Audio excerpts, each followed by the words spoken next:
Specifically, we are the Portfolio Committee on Mineral Resources and Energy.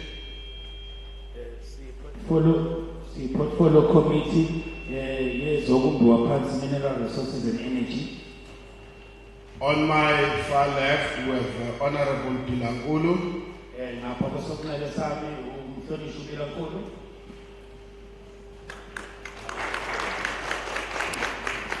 Next to him, we have Honorable Teza.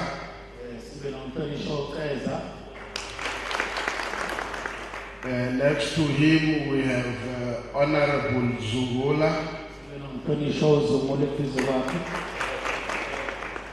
Next to me, we have Honorable Volmarans. I think of Volmarans that because somewhere where we went, and they said it's Vosmarans that is Volmarans. On my right, we have Honorable Mashaule. Next to him, we have Honorable Kyobeka Makeke.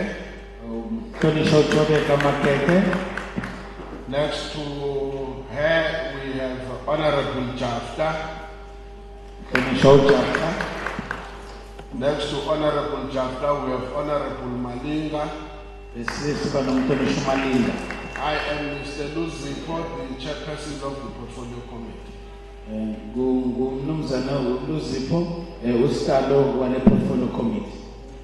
We are here because the Department of Mineral Resources and Energy submitted to Parliament proposed amendment to the Electricity Act of 2006.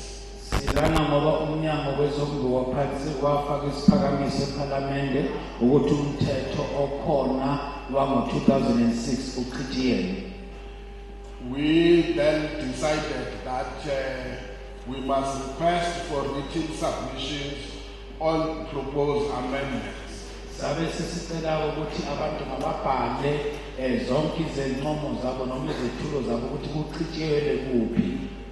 At the same time, we also submitted for comments to the National House of Traditional and Concerned Leadership.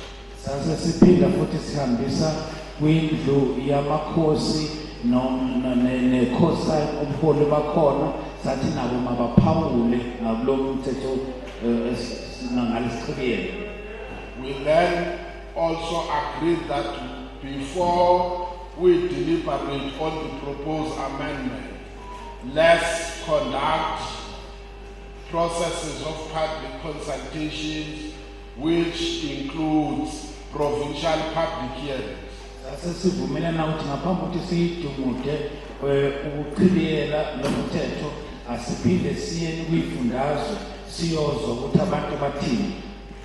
So this is our 8th province that we are visiting.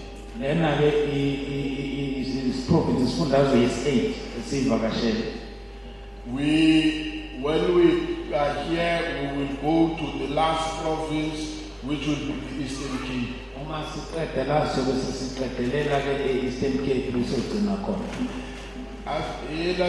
It doesn't say that. No, it doesn't say that. It's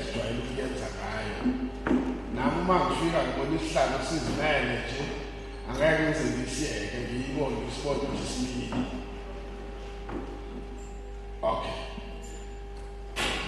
Now we will give for an explanation because not everyone might have had access to the proposed amendment.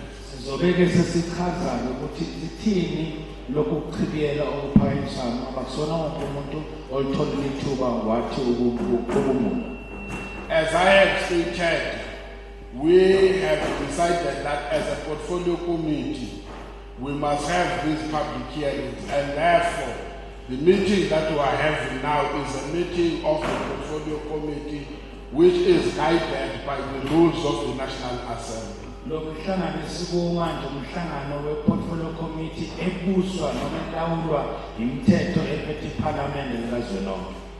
Only when we are done with the public hearings, we will then compile a report, and that report, if it's so agreed to, we will then also make recommendations, and those recommendations will be referred to the National Assembly to deliberate on them in relation to the proposed amendments. Uma sesiqedile ngakuzwa izimvo zenu siyobe sesithatha izimvo zenu siyidlulisela ku-National Assembly ukuthi nazo iyicubungule kuyoba lapho singabe singathatha khona umthetho ukuthi hayi impela awuchitshiyelwe isinqumo sokuthi umthetho awuchitshiyelwe. So without any further delays, let me then give Honorable Volmarans to just give us the heads up of what is contained on the proposed amendment of the Electricity Regulation Act of 2006. Ngongaqhitheka isikhathi zonikeza umhlonishwa uVolmarans ukuthi asinikeze nje akhiphezulu ukuthi uphetheni lokuchitshiyelwa kwalomthetho wokuhlinzekwa noma ukulawula ukusebenza kagesi. Thank you, Chairperson. Good morning, everybody. Sibonge sihlalo ngiyanibingelela nonke ekseni. The Chairperson has already outlined who we are, where we come from, and why we are here. At the center of our public participation with your good selves is the Electricity Regulations Amendment Bill. Umongo wakuzothi sizoxhumana nani namhlanje ukuthi sizokhuluma umthetho osivivinywa olawula ukusebenza kagesi. The intention of the bill is to amend the act that was taken in 2006, that is the Electricity Regulations Act of 2006. Inhloso yalomthetho osivivinywa uhlose ukuchibiyela umthetho wokulawula ugesi wango-2006. The Department of Minerals and Energy submitted to Parliament that they intend amending the Act, and therefore there was a requirement through the portfolio to come and talk to the people before such amendments are done. Umnyango wathi ufisa ukuchibiyela lo mthetho kodwa ngaphambi kokuchibiyela fanele kuzwa abantu bezwakala ukuthi bathini bona mayelana nokuchibiyela lo mthetho. So basically we are coming with the proposals that come from the department, and we want to hear your views before we are going to discuss it. Ngamanye amazwi size nesiphakamiso ezivela kumnyango wezombiwa phansi sifuna ukuzozwa izimvo zenu ngaphambi siqale phansi thina sidingide sicubungule. The main purpose of the bill or the amendment to the bill is to make sure that the electricity environment or industry is administered correctly. Inhloso ngani yalomthetho sivivinyo uqiniseka ukuthi imboni kagesi noma ikhiqizo gesi isebenza iyalawuleka ngendlela emukelekile. We are all aware of the circumstances under which we live in as far as electricity or load shedding and all the other related matters are concerned. Thus, it becomes important to come and discuss this type of issue. Siyaqonda sonke ingxaki esibhekene noma inkinga noma ingqinamba esibhekene nazo ngokutholakala kagesi ukucinywa kagesi ingakho kubaluleke kakhulu ukuthi sizoyidingida le ndaba yokuhlinzeleka kagesi. So the amendment to this act is relatively around issues that deals with the transformation of the industry as well. Umthetho sivivinyo uzama futhi nokuletha uguquko kwimboni ehlinzeka ugesi ezweni.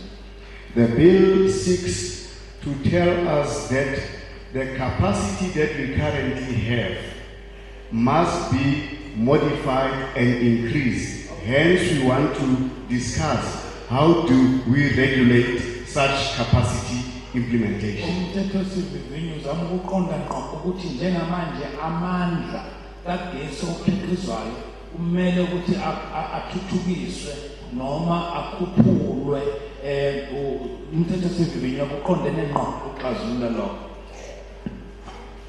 Accompanying the capacity modification and increase is also to make sure we add additional infrastructure to carry the load of the entire country with regard to electricity. Uma ke kuzothuthuka ukuphehla nokuhlinzeka kagesi kusho ukuthi kufanele kube khona namandla azokwengezwa ukuze izidingo zikagesi ezweni zinakekeleke. We currently know that our electricity is supplied by ESCOM. I must hasten to say that we are not from ESCOM. We are from the department that oversees the policy related to electricity and related issues. Ngithemba siyasonke angisheshe ngelisho ukuthi asiveli kwa-ESCOM. Ugesi sinawo le-South Africa kwamanje ukhiqizwa u-ESCOM. Thina siyikomiti elibhekelele imithetho elawula ukusebenza kokhiqizwa kagesi. So in this bill, a discussion is made around what we already know is happening with regard to the unbundling of ESCOM into the other units that deals with the generation of electricity, that deals with the distribution of electricity and the transmission of electricity. Those three divisions within ESCOM are unbundled so that they become stand-alone. And this bill seeks to enable such circumstances around that unbundling. Siyazi ukuthi lapha kwa-ESCOM kunohlelo lokuthi iy'nhlaka zokusebenza zizimele ezikhiqiza ugesi, zisabalalise ugesi, zihlanganiswe zontathu zizimele kuze kufinyelele kahle ugesi. So lo mthethosivivinyo uzosiza ukuthi ukuhlela kabusha u-ESCOM kube semthethweni. I must also hasten to say that such unbundling and the legislation is not a question of privatizing ESCOM. We are not here to discuss privatizing ESCOM. Angisheshe futhi ngicacise ukuthi i-bundling noma ukuhlela kabusha ka-ESCOM akusho ukuthi u-ESCOM usuyadayiswa unikezwa iy'nkampani ezizimele. Asizele ukuzokhuluma lokho la futhi akwenziwa lokho. So the three divisions would still belong to the ESCOM holding company, which is a state-owned company. Le minyango emithathu kahulumeni esiyibalile ka-ESCOM esiyibalile izobe ingaphansi kuka-ESCOM okuyinkampani kahulumeni. Now the bill discusses opening up a window for other role players other than ESCOM to also enter into the industry for purposes of competition and dissolving the monopoly around electricity. Umthethosivivinyo futhi ufuna ukuvula ithuba embonini ukuthi nabanye abantu abafuna ukungena kwimboni yezokusabalaliswa kukagesi bangene nabo ukuze kube khona ukuncintisana obuhle ukuthi ugesi ufinyelele ebantwini. According to the bill, such would make sure that you have a choice of which service provider to use in the environment or the electricity industry. Lo mthethosivivinyo uzokusiza abantu ukuthi bakhona ukukhetha ukuthi ngisebenzisa luphi usizo lukagesi ngabe luka-ESCOM noma ngabe livela kwenye inkampani eyobisikhona. Now we have a state-owned company that is called NERSA. NERSA is regulating the tariffs and or prices of electricity.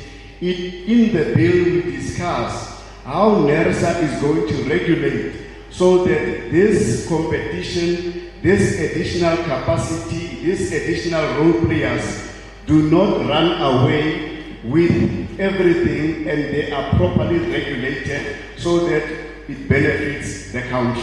Sinenkampani kahulumeni okuthiwa uNERSA yona elawula amanani ukuthi ugesi ungadayiswa ngamalini. Yiyo ke ezobe iqikelela iqaphela ukuthi nenkampani ezintsha ezongena nazo ayikuzugijima namanani amasha abantu bangakhona ukuthenga ugesi.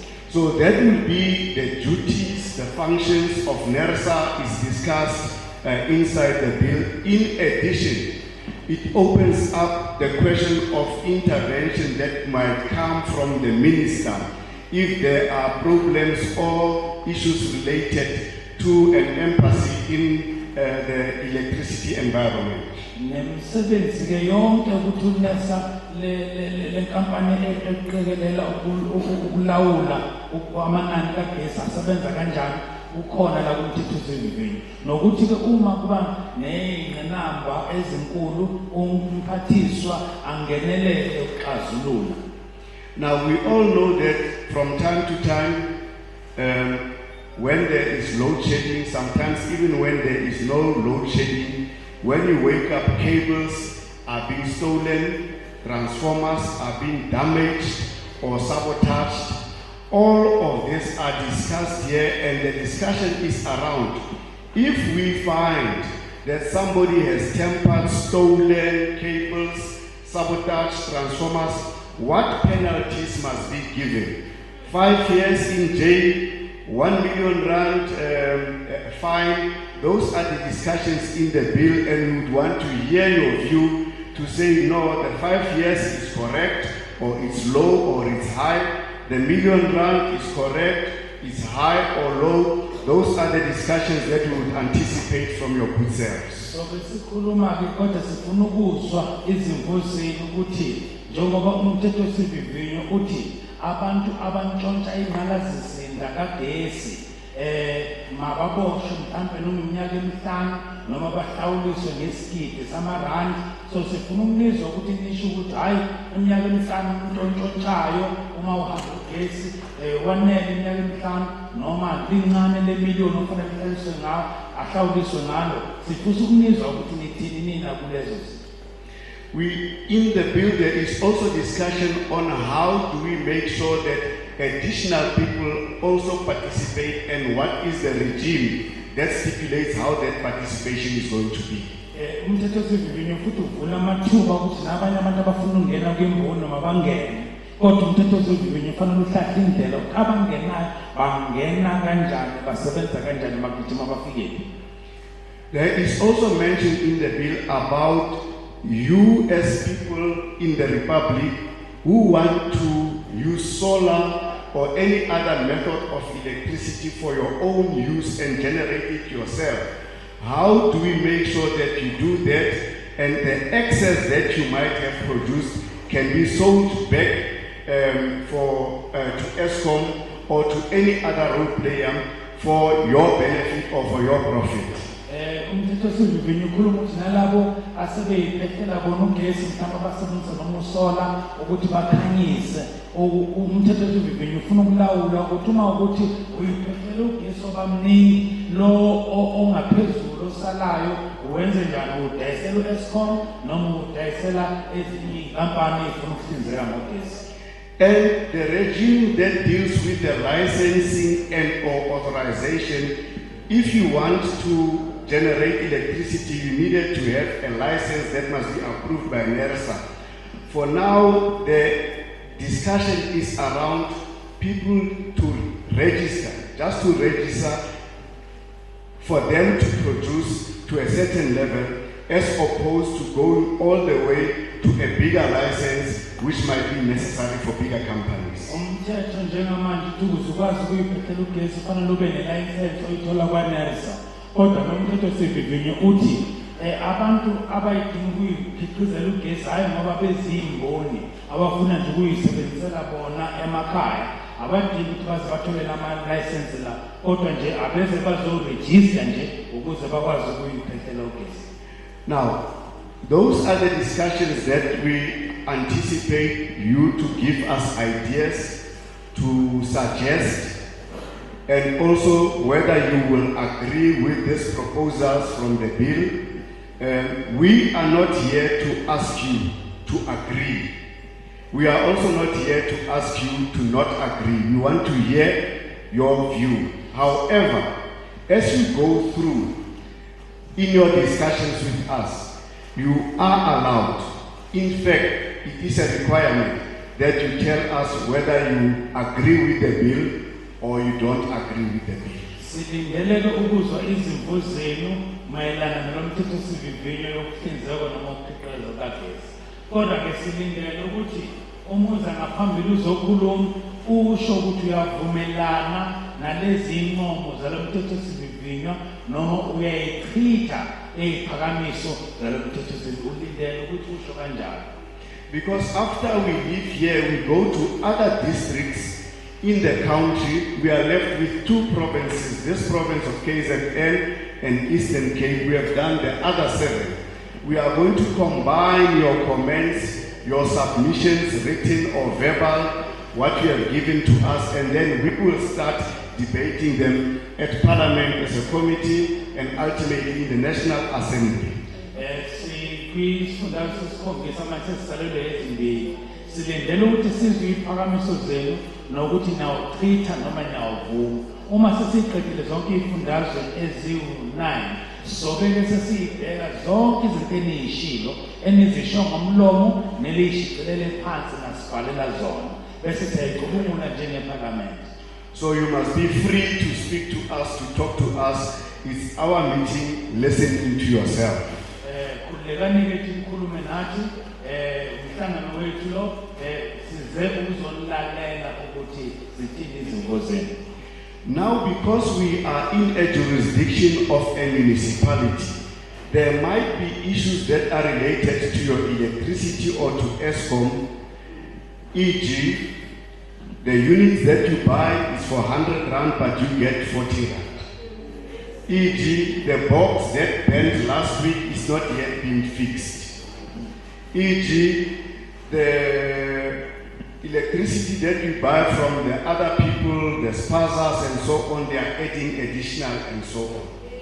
Now, such issues, whilst we are sensitive towards them, we are going to take them, but that is not the main issue. The issue is help us to talk to the policy that will help us to rectify such situations.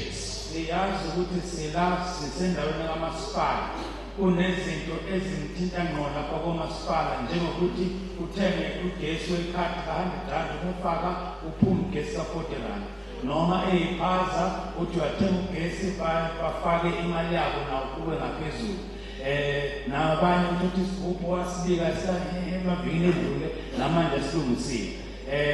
Noma ke siyazi ukuthi lonke yanithinta ngempela sizoyilalela kodwa asizele lokho kahle kahle. Esizela sifuna nisisize ngalo ukuthi siphasise lo mthethosivivinyo ozosiza ukulawula zonke lezinto eziniphethe kabi njengamanje. We will also urge you to suppress the question of if the councillor has not called a meeting in this year. We are not really about that. We will just jot it down and try to talk to the municipality. But in a number of places, through the window comes in the question of whether the councillor had meetings and so on. We would want you to focus on the bill so that your submissions on the bill are combined with the other submissions, and use this opportunity to talk to the bill and what you would want to see improved on the bill or taken out of the bill or added on the bill. Sicela sizame ukuthi siyibambe singabe sesikhuluma ukuthi hayi ikhansela lethu nje alikasibiza lekubiza umhlangano unyaka wonke lokho sizokulalela sikushicilele phansi kodwa esikuzelela ukuthi sizwe ukuthi iziphakamiso zokuchibiyela komthethosivivinyo lezi eziyiphethe emaphepheni uniyavumelana nazo kuphi nithi akujobelelwe noma ikuphi enithi akususwe. So that was a summarized version of what the bill seeks to attain and its ultimate goal. We are still going to discuss it. We don't have a view as yet. We at the table, we are still going to discuss it.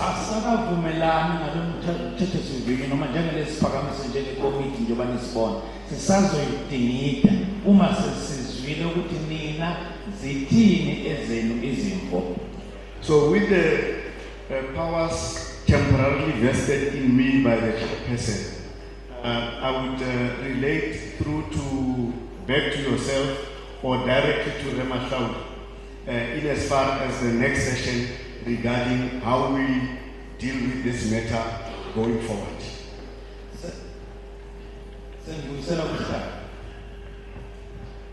Thank you, Honorable Formarans. Now we are going to the next session.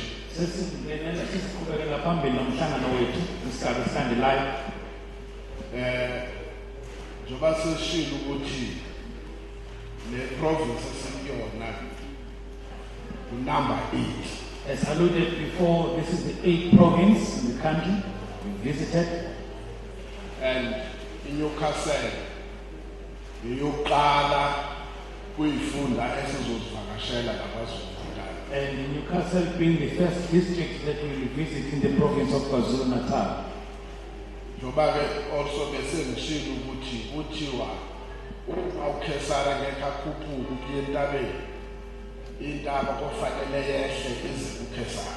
As I said before, that if Caesar cannot go to the mountain will come down to Caesar. Isicelo sami sokuqala nje ukuthi silisebenzise elithuba. My first request is that we make use of this opportunity. Ngoba isizathu sokuthi sivakashele izifundazwe yingoba abantu abaningi ngeke bakwazi ukuhamba bagibela amabhanoyi bashayela imoto baye Cape Town bayokhuluma nathi ukuthi kulezi zithilelo eziphakanyisiwe bona babona ngokunjani. The main reason we came here is because we understand that our people don't have to fly all the way to Cape Town or drive all the way down to Cape Town to register their views to us. So we decided to come to you. Okwesibili siyazi ukuthi hayi bonke abantu bakithi banolwazi oluchwepheshe obukhona ngoba kulezi izikhathi esikhuluma esikuzona siyakwazi ukwenza ukuthi siqhube imihlangano kodwa sibe singahlangene endaweni eyodwa. We also know that our people, not all our people, have got access to this latest technology that we enjoy, because nowadays we are able to confer a meeting virtually and not a physical meeting. So yonke lento sithe kunokuthi siqhubeke sindizele eKapa sithi sichazeleni libona kanjani laba bangeke babe nalo balithole lelo thuba elinjalo kanye amandla okwenza kanjalo kungcono siye kubona. We decided that instead of inviting you down to Cape Town, we'll rather come to where you are in your localities. Ngithi kuma ngikhuluma kubalekile ukuthi uma semhlanganweni onjena wazi ukuthi awuzini usakho kuphela umele nalabo balithola ithuba lokuzofika lana babeke imbono yabo. I always say whenever we come to meetings like this, you have not come to represent yourself alone, but you are also representing those people concerned who couldn't make it here today. Ngeyikhathi edlule imithetho ishaywa sibone thina sekuthiwa sokhuluma umthetho othize sibe sasingeyona ingxenye yokwakhiwa kwalowo mthetho. In the olden days, laws were passed, you find yourself arrested, you are told that you are contravening a certain law of which you were not aware of those laws and you were not part of the passing of those laws. Zekunina ukuthi nibe ingxenye kusho ukuthi noba khona okuthizo kwenza sokwazi ukuthi ngale lalanga sase-Newcastle nazi into nayiphakamisa namhlanje sezingumthetho. We came to you so that you participate and become part of lawmaking, so that whenever things are happening, even in the future, you know that you contributed in the legislation and the policy making of this country. Sizocela ukuthi abazophakamisa ilula lento ayikho nzima siyazi ukuthi bakhulunywa ngodaba lukagesi sikhuluma ngeyona nto ethinta wonke umuntu waseNingizimu Afrika kulesi simo esikusona. This is simple and straightforward. You know that when we discuss, when we talk of electricity, it affects everyone in South Africa in the state that we are in right now. Isibonelo singafika usizofisa ukwazi ukuthi esinye saelo sithi njengamanje uma ufuna ukuphehla ugesi okanye ukusebenza ngogesi ufanele ube neimvume ube nelicense ekunikeza igunya lokuthi ungawuphehla ugesi uwenzele ukuthi usebenzise ekhaya okanye ngaleyo ndlela ofuna ngayo kusho ukuthi ungawuphehla ugesi futhi ungawudayisi. One of the laws existing right now is that if you need to generate own electricity, you cannot until you get a license. Whether you use it for personal use at home, but you may not sell it. Okwamanje ke uvumelekile ukuthi ungayiphehlela ugesi wakho kodwa ekuzudlule u100 megawatts. Right now law says you can generate your own electricity but not beyond 100 megawatts. Isibelo manje sikhona sithi uma uzophehlela ugesi wakho uvumelekile ngokusemthethweni uzovumeleka ngokusemthethweni ukuthi ugesi uyiphehlele ugesi wakho awudingi ukuthola iphepha mvume udinga kuphela ukubhalisa ukuthi wena uzoziphehlela ugesi. The amendment on the table therefore is that you may generate your own electricity without having to acquire or produce a license. All you need to do is to register that you will generate your own. Sifisa ukwazi kuyavumelana nalokho uma kukhona omnye umbono nawo usinikeze umbono onawo. We just want to know, do you agree with the amendment? If you have a different view, please share it with us. Okunye kunesibelo esithi uma ngabe usuphehlile ugesi waze wasala uzovumeleka ukuthi lo usele udayisele khona ukwenzela ukuthi athi wakwazi ukuzuza. There is also another amendment that says if you produce more electricity than you need, you may have to sell, you may have the option of selling that to the surplus to ESCOM. Sisukwazike navumelana nalokho umuntu umbono uthini umbono wakho. I want to know, do you agree with those proposed amendments? If you have a view, what is your view? Kukhona futhi isibelo esithi njengamanje bese ngishiza ukuthi udinga iphepha mvume ube nelicense. Ithi manje uma ngabe usebenza ngaphansi kwenkampani ene-license lento sibiza ukuthi subcontracting. Uma usebenza ngaphansi kwenkampani ene-license yokuphehla ugesi asikho isidingo sakho wena osebenza ngaphansi kwale kampani ukuthi uthole i-license.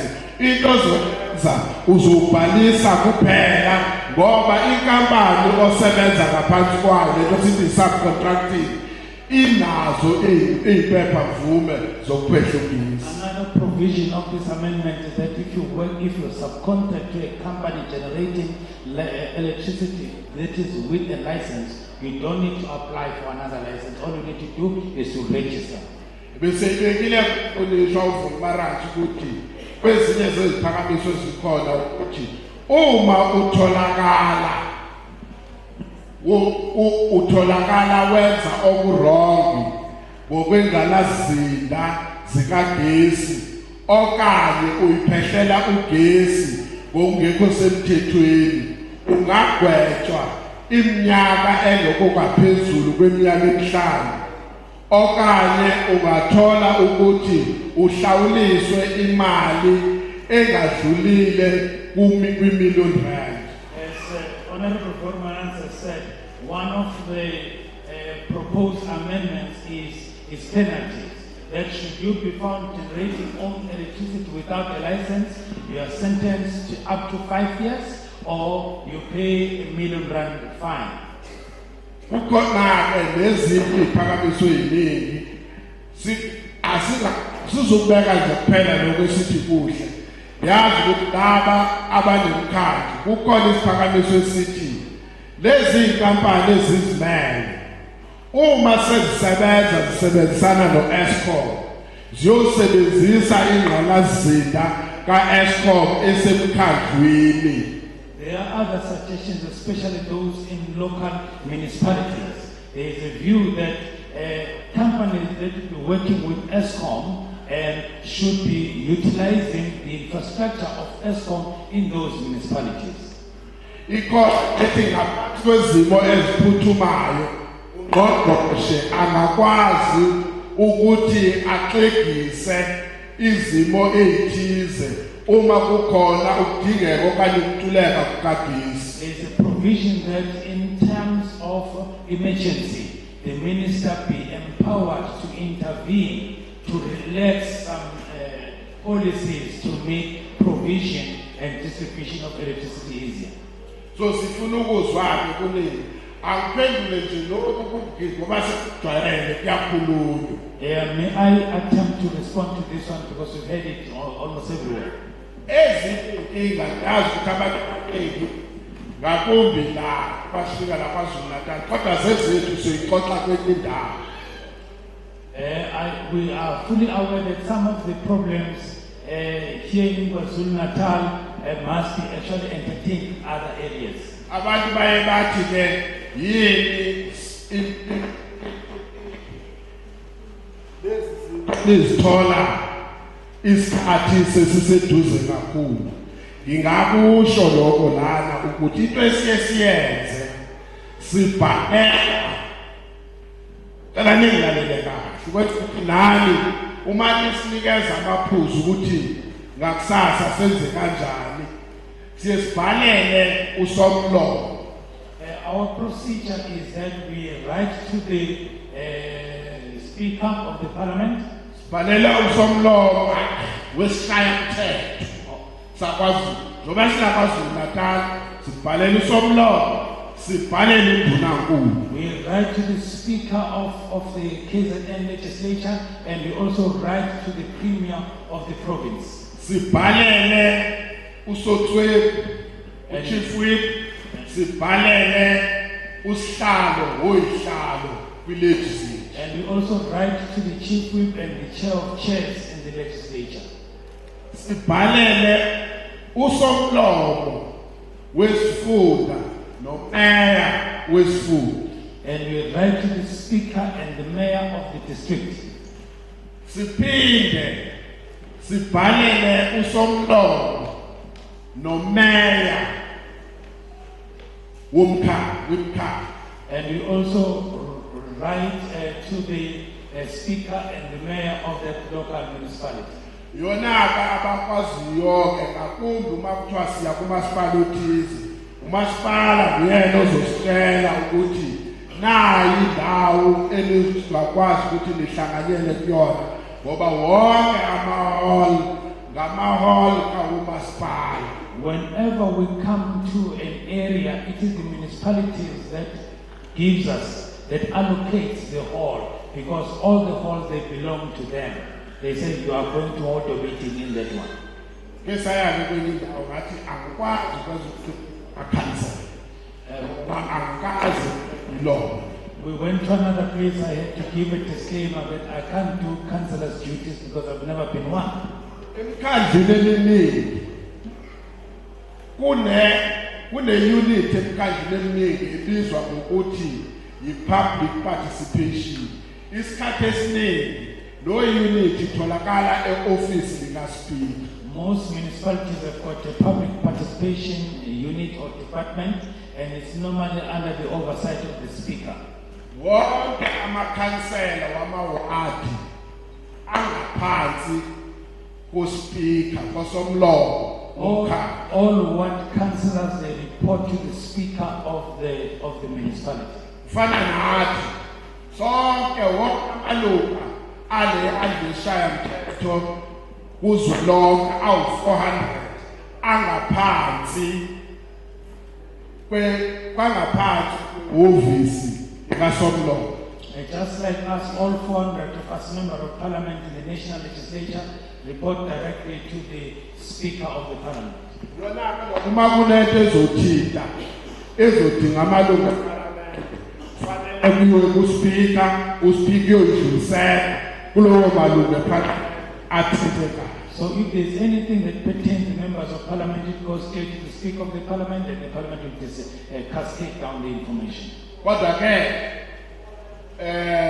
siyakwazi ukumvumela umuntu ofuna ukusitshela ukuthi yiphi into ngingakusho la kwaZulu Natal ala eNewcastle ukuthi okokuqala siyasebenzisana namahhovisi.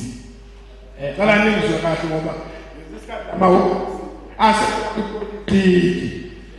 sebenzisana namahhovisi amalunga eParliament abawanikezwe yiParliament ukwenzela ukuthi bakwazi ukusebenza nabantu bangaphansi kwabo. I must state that here in Newcastle and everywhere we go, we work hand in glove with the members of Parliament in your constituencies. So akulona icala uma sisebenza sikwenza konke okusemandleni ukuthi abantu bakithi bakwazi ukuthola imininingwane kusenesikhathi. We disseminate the information timelessly and accordingly. Now, into esizoyenza ke manje sizothatha izandla. We'll be asking you to lift up your hands now. Sizothatha abantu bokuqala abayishumi. We will take the first 10 of people that want to comment. Uma uza lana, if you come to the mic, sicela usenzele izinto zibe ntathu. Kindly do these 3 things for us. Okokuqala, firstly, ungizila ungakhonjini. Please don't come here before you are acknowledged by the chair. Ngoba phela ngishilo ngathi sisebenzisa imithetho yesishayamthetho kaZulu. Uyakhonjwa unikeze unika isikhathi sonke sifanayo. We are all bound by the laws of Parliament. You lift up your hand, you are acknowledged, and you give it allocated time, set time for you to air your views.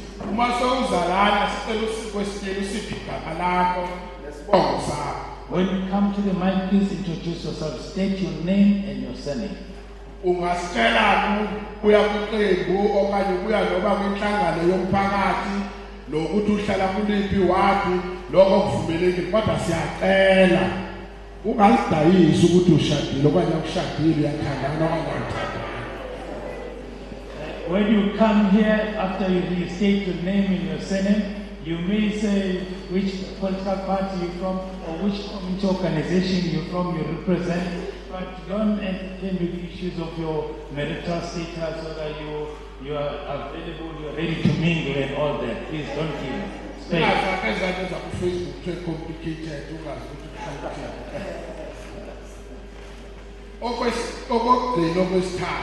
The third one. Siyacela usitshele ukuthi uyahambisana yini nalezi ziphakamiso okanye lezi zichibiyelo eziphakanyiswa ngomnyango wezimbiwa phansi namandla. After your name and you what you're from, thirdly, you say, I support or I reject the proposed bills. Lungelo lakho lelo. It's your right to support or to reject. Ngicela ke yonke lento siyenze ngenhlonipho. Uthi into ozoyikhipha ngomlomo wakho. Uzibuze wena ukuthi uma ngabe bishiwo kuwena uzoyithanda na. Let's all do this with respect. Whatever you will say here, ask yourself, whatever how would I take when they say it said back to me? Ngoba phezulu siyabuzwa umuntu ofikamela phela asho lokho akuthandayo. Sithi uma sesiphendula kuthiwe awu kodwa kutheni uzuzuzu ngithi mina ungangivalele sakeni kusuyashaya. Some places we go to, people come in, they say whatever they want to say. When we begin to respond, they become uncomfortable. They ask why you answer me like that. Ngomuke wasukuma isikhathi esingukuthi asukuma athi nifuna sivumelane nalento esisho nizwe kahle. Unelungelo lokungavumelani uma ngabe ungayiboni ngendlela eyiyona. Ngoba uzothi umuntu umebuza ethi nifuna zibese kusho bani ukuthi uvumelana nale kube ngathi silokhulu. You have the right to accept or to reject the bill. Don't ask us. Don't pose questions to us. Okay, singathatha izandla manje.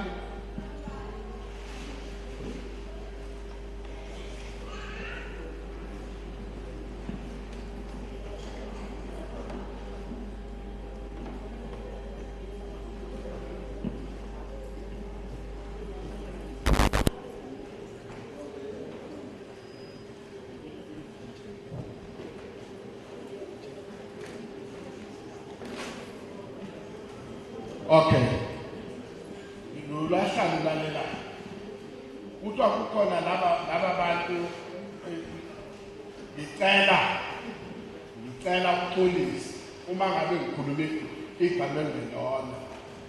Kuthiwa kukhona laba bantu abaphila ngale ukuthi uma kube khuluma kukhulunywe nezandla. Yeah, we have people that understand sign language, or deaf people.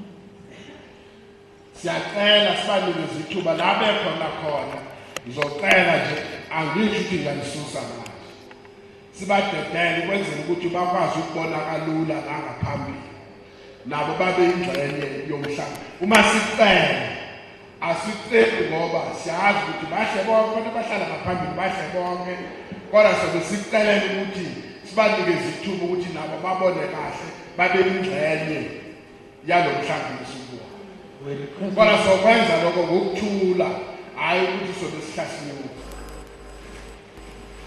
Shall we please just reserve some seat for those that speak sign language so that they come closer to get the message closer. Zokunika inamba yakho phezulu kodwa besingathandi ukuthi nibe ngala ukwenzela ukuthi ningaphumi mduku hayi nengane nibe ngala ngathi mdube nithi nashiwa ngaphandle ngoba ngesinye isikhathi ngala ngakosigqoko sokudla ngingaboni kahle kanti ngala ngesomoya. Okay, number one is that number two Ima. Number 3 usisi lo upilo babemela phezulu. Gentlemen on top. Uma ngilibiza igama lakho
ukwenzela ukuthi sizothatha nenye next round. Sifuna wonke umuntu olana akwazi ukuhamba ekhulumile. We'll give each other 3 minutes so that we can ensure that 10 minutes. 10. 3 minutes. Oh, wait, 2 minutes. Okay. Number 1, please, now.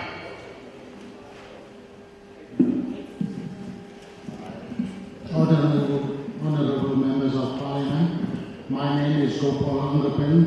I was with the SACP, Communist Party and ANC. I gave it up 50 years ago because I realized in 2010, similar hearings took place with NESA and ESCOM being present. I accused them of sabotage, treason, and hypocrisy. And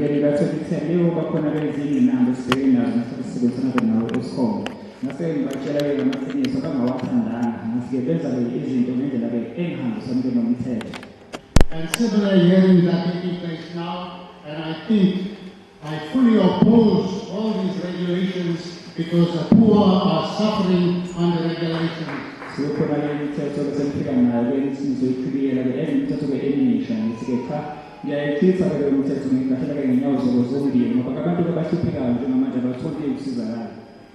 We have seen people like the Guptas run away with a whole lot of money and we can't bring them back.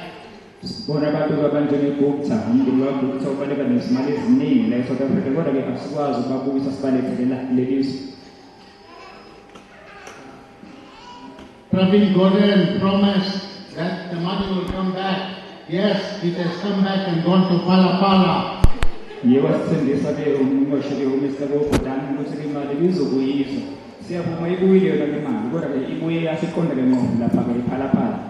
All this, I just want to take a look. How many councillors are here today? I will say none. Even the mayor didn't welcome you all. You all are very important people. You all are the number 1 people. I can't see the mayor here. He is my personal friend. Important meetings are not being attended by councillors. There is a coal mine coming in the doorstep of Newcastle and no one is doing anything about it. They are using the name Mindtech, which belongs to dignified people, but when I made a search, he's not from Mindtech. So this is a disaster for a town like Newcastle. We need more proactive people, revolutionary people, and educate our people before we put in regulations. These regulations are only to make us even poorer and poorer. And I am 73. I'm older than all of y'all. And I think I'm older than the rest of the people here.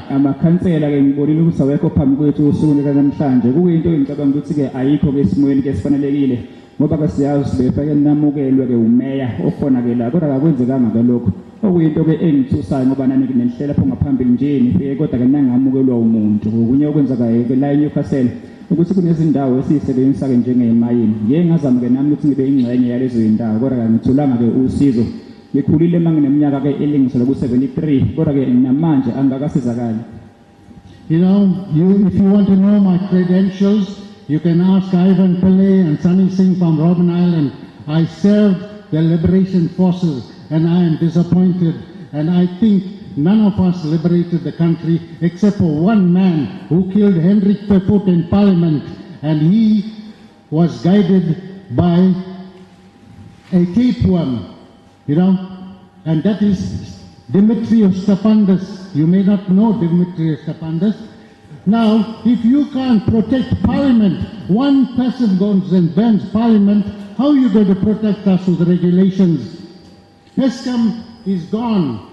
We are using gas now, and we don't even need electricity. We don't even need energy anymore. We can manage without all these things.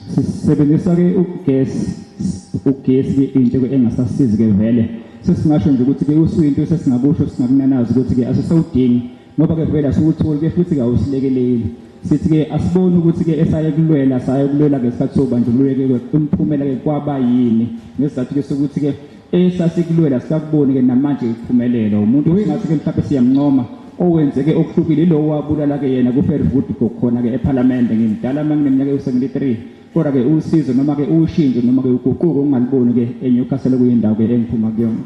We got our own coal, but it's the most expensive electricity in the world. Why? And our former president, Thabo Mbeki, I'm talking about our president, sir. Thabo Mbeki said, a company from India sorted out Eskom, but they were greedy people who wanted shares with, BEE. The company pulled out. So we must go back to Thabo Mbeki and ask him how that problem was solved. And now we go towards, I don't know which country in the world. Thank you very much. Bless you all, and I wish you all the best.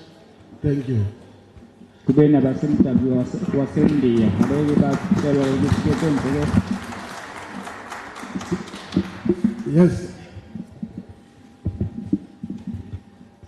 Sanibonani bahlonishwa baseParliament ngendingelele nonke ngokwehlalo zenu kumaqembu wenu enibuya kuwo wepolitiki nifika nje sisesikhathini esibi somkhankaso ukuthi kuyovotwa ngonyaka ozayo. We'd like to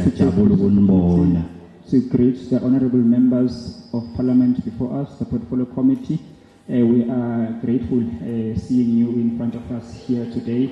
These days are, of course, election days. We are happy to see you in front of us here today.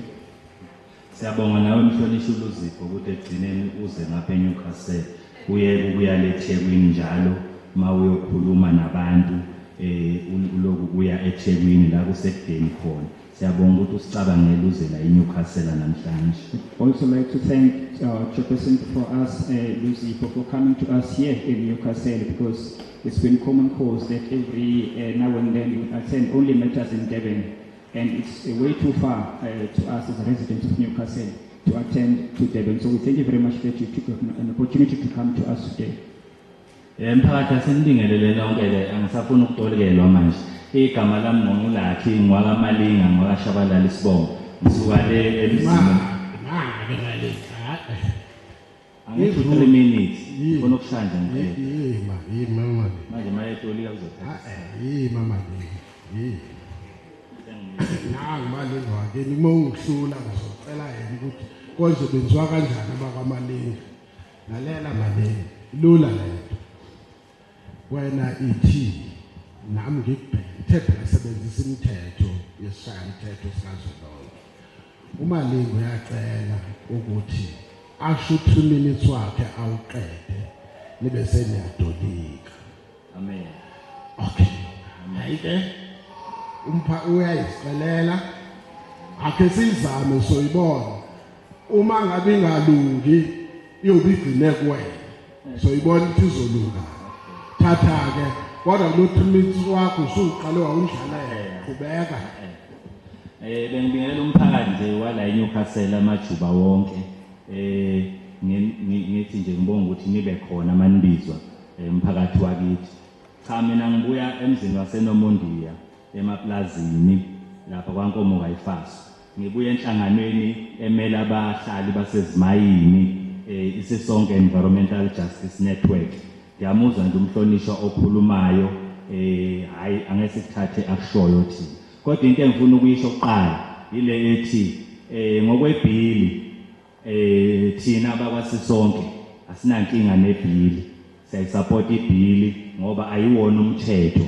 Ima izoba umthetho futhi ayizukwenziwa yithi abantu baseNewcastle ukuthi ibe umthetho. Kusazohanjwa wonke umhlaba kukhulunywa nabantu besho abantu ukuthi bathini. Sibonge nje ukuthi manje lapha eParliament kukhona okunye enikwenzayo okunenza ukuthi nibuye nize nizokhuluma nathi njengabahlali. Kodwa ke ngifuna ukusho lokhu ukuthi bahlonishwa njengoba nila eNewcastle kumele nazi ukuthi asinawo thina ugesi njengabahlali basemaplazini. Lo masipala esikuwo lo uhlulekile kusinikeza ugesi. for the past 5 years. Waphinda wabuya namanje kuphethe abanye bathi leke usinikeze ugesi. Kwelinye iplazi nje igcobo zikagesi zimile zamiswa India ukuthi ugesi ungafakwa. India labo umasipala. Ngiyadlula nje lapha. Nasemadlangeni futhi kanjalo. Umasipala wakhona waboshwa ngokuthi ufakele abahlali basemaplazini ugesi. Manje yiko ngingathanda ukukhuluma kakhulu ngogesi ngoba thina singosilahliwe njengabantu basemaplazini makuza kugesi. Kodwa ke into ezokwenza ukuthi bahlonishwa abantu bonke base South Africa babe nawo ugesi ukuthi nikwazi ukubamba unesa angadurisi ugesi ngoba abanye abantu baphila nezaguga ezihola impesheni yizo ezikhokhela ugesi abasebenzi. Manje ugogo mayezothenga i50 aphinda athenga amazambane aphinda akhokhela ugesi ngale mali ka.9 uyabona ukuthi impilo inzima kanjani njengoba abantu bengasebenzi. Okwesibili efanele niyenze yileyo ukuthi yekelani lento ye just energy transition lena enikhuluma ngayo ngoba thina siney'mboni zamalahle. Ugesi ukhamba amalahle. Angeke ungitshele ukuthi ugesi womoya uzosinela sonke la eSouth Africa noma ugesi lo wama solar panel enizowalanda phesheya uzosinela sonke la eSouth Africa. Ake mina ngithi ngicela ukuthi nenze lento ye mix energy. Nihlole lo gesi wenu we just energy transition ukuthi uyasebenza kodwa nenze lo owe mix energy ukuthi ube khona. Okunye ngikubonile la ngoba umuntu akatholanga ukufunda lento ngoba nifike nayo manje ekseni. Ngibonile ukuthi kanti khona ugesi eniwuthathayo niphinde nuse ngaphandle. Ebebe abantu benganawo ugesi. Awunciphe kancane loyo oya ngaphandle. Ugesi awubela kakhulu kunokuthi uye ngaphandle ngoba abantu ababenefit ngokuthi ugesi uye ngaphandle. Abantu babenefita ukuthi bethola ugesi khona la. Kodwa ngiyacela ukuthi njoba nina niyiparliament ake nisilungisele abomasipala la. Bayahluleka ukwenzela abantu iqiniso. Bayahluleka. Njoba niwabona nje amakhansela engekho la. Lawa la kulo masipala eNewcastle ingoba azikahle ukuthi awukho umsebenzi wawo. Awasebenzi. Akhulekile siyavota mnyaka ukuvotela amakhansela angasisizi ngalutho. Mafanele basifakele ugesi basaba amandiya nabelungu. Sicela nina njengeparliament nisilungisele kulo masipala wala eNewcastle. Malinga. Sorry sisi. Kancane. Uma mina nawe sihlale sihlangane nje. So bese awuphindele lapha impompe. Uyazi ukuthi so ixoxa kunye ngokuphendula angiphenduli manje. Funa uvo lwakho. Ngoba lento ishoyo iqiniso. Uma ucabanga singenze njani la emthethweni wakithi ngoba lusho iqiniso abasebenzi basemaplazini noma kuthiwa izindlu kusho kuthiwa umlungu akavumi neplaza bafuna ukungcwaba umlungu akavumi kulo mthetho sicibiyele siwuphethe wena ungasicuphisa uthini ukwenzela ukuthi lento ishoyo ingenzeki umthetho uyivimbe ufuna nje unawo umbono kodwa uma usafuna ukuyocabanga usho ngoba ngizochaza ukuthi kuzokwenzeka kanjani uma sesidlulile la. Okay, ukuphendula lapho mhlonishwa. Nina neyiparliament ninamandla. Akekho umuntu onamandla ngaphezulu kwenu. Umthetho sisekelo wezwe ku chapter 2 yini lesinikeze ukuthi sibe namalungelo. Vikelani amalungelo wethu kulamabhunu namandiya. Nalo masipala waseNewcastle ohlulwa kusinikeza ugesi. Uma fanele nikhulume nokhokta nini ukuthi akabaphuca amandla ukuthi banikeze abantu ugesi. Kube ukhokta kanye nani njenge-regulate enenza ukuthi sithole ugesi. Ngakujabulela mina. Mali ngithatha ukuthi uthi.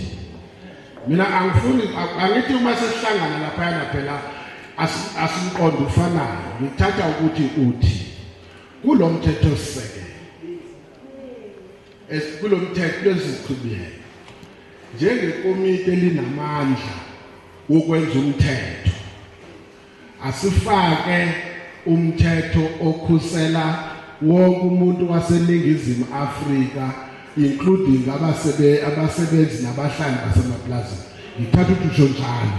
Amen. Okay. Funa leyo nto zicace. Okay. Ngiyaxolisa sisi. Kodwa kusho ukuthi wena siyadlula. Hayi. Oh. Anizwa nayo i-medical aid yentamo yakho. Sithanda ukubingelela izikhulu zethu ezizivakashele namhlanje.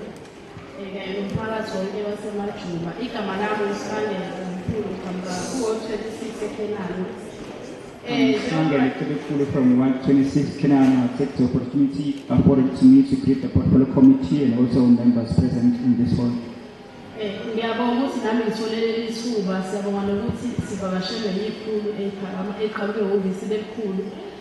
Njengoba nami ngime lana ngime njengelunga nomphakathi waseKenana sinenkinga enkulu esibhekene nayo kugesi sikhishelwe intambo sakhishelwe igubhu asalike sonile vele kodwa ubona kwethu ukuthi kuhamba nabo ngoba besithi masifona ema-ofisini kufike kube yibona abasikhokhisa besilungisele ngendlela yabo.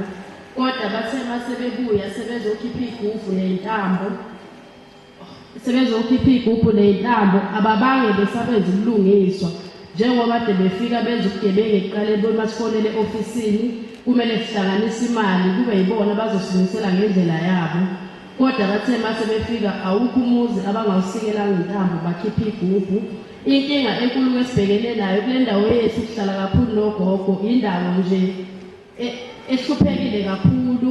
Le mali abasinika yona ukuthi sikhokhele for ukuthi kuyugesi ku-6,052 rand asinawo lawo mandla. Yebo bakhona sebekwenzile lokho kodwa thina baningi siwumphakathi ngamalungu omphakathi asikhona ukufinyelela kuleyo mali. Bengicela ukuthi njengelungu njengamabaphathi basephalamende njengoba senze nafika besicela ukuthi nani mhlambe singajabula kube khona la enizoshiya lisilekelele khona asali ukuthi sikhokhe noma mhlambe bengasehlisela u-50% ngoba amakhansela siyafana nabantu esingenawo asinamgwaqo thina eKenana izindlu ziyavuza kodwa mase kumele kuvote bayasingenele endlini ama-food parcel anika umphakathi banika abangani babo.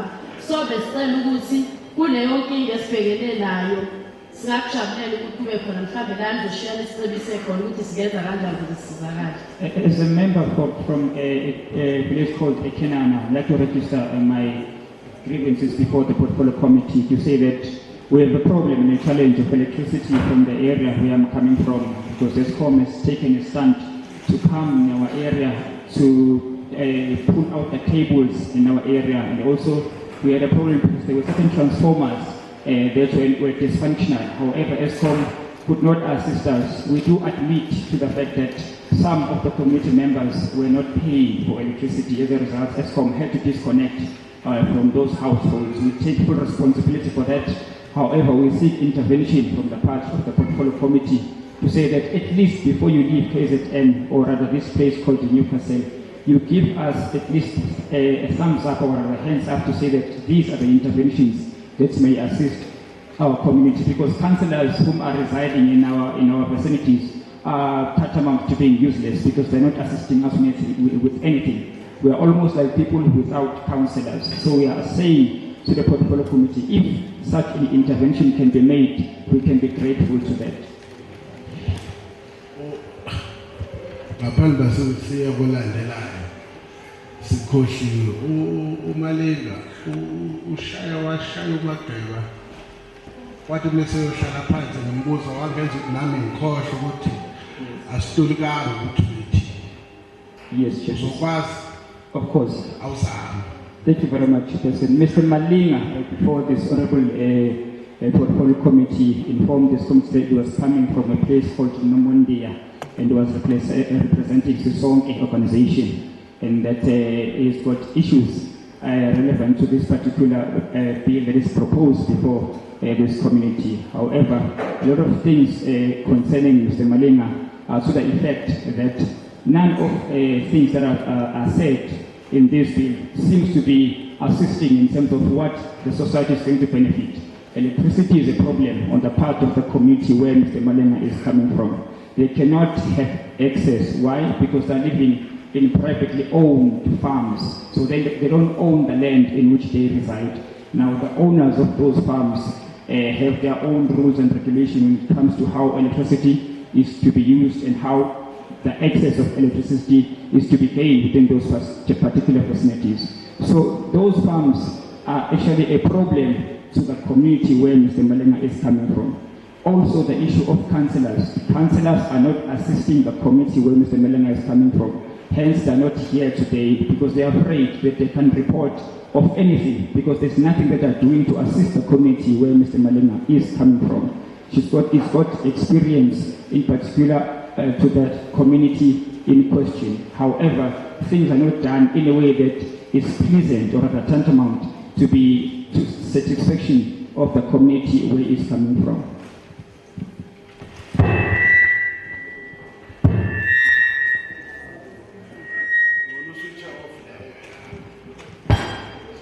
Yeah. Two things we were leaving that he raised. The second one was the issue that we must review the issue of, I want to use that word, not say it wrong. We must review the issue of the just energy transition because South Africa is endowed with coal.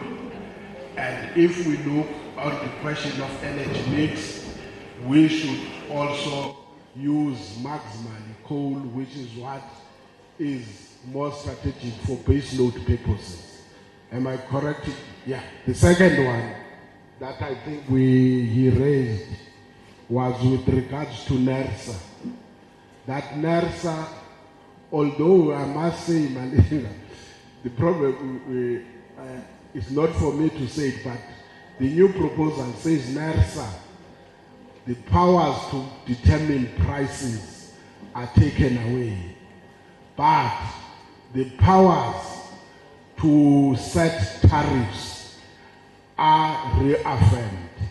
So he was saying NERSA should be firm on regulation and enforcement of legislation, taking into consideration different aspects of society, including the elderly and those who may not be able to afford electricity that is exorbitant.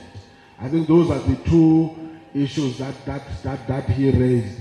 I think the last issue that yes, I think we have captured the one on the councillors. But also there was a point, I hope again I'm capturing correct, there was a point that he raised that development is being blocked by those who are owning private farms, but also the municipality is not assisting in terms of electricity distribution to communities. I hope I've covered most of these issues. We're taking number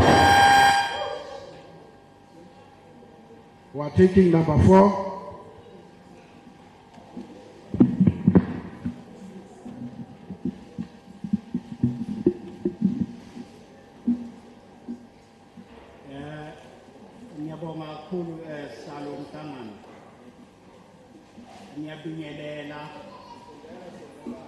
Ngiyabingelela eParlamenteni elikhona njengamanje phambi kwethu. Ngifuna ukubonga into eyodwa njengamanje ukuthi kudala singekho eduze kulezi zinto. Into enzakalayo manje yileyo ukuthi asibe nezwi lo mthetho sivivinyo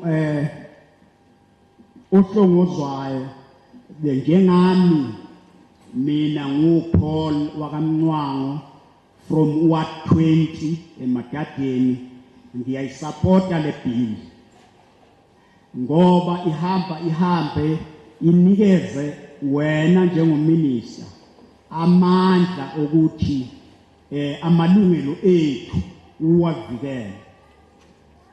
Ngizoya kulento yama plaza angazi kahle ukuthi phakathi komnikazi weplaza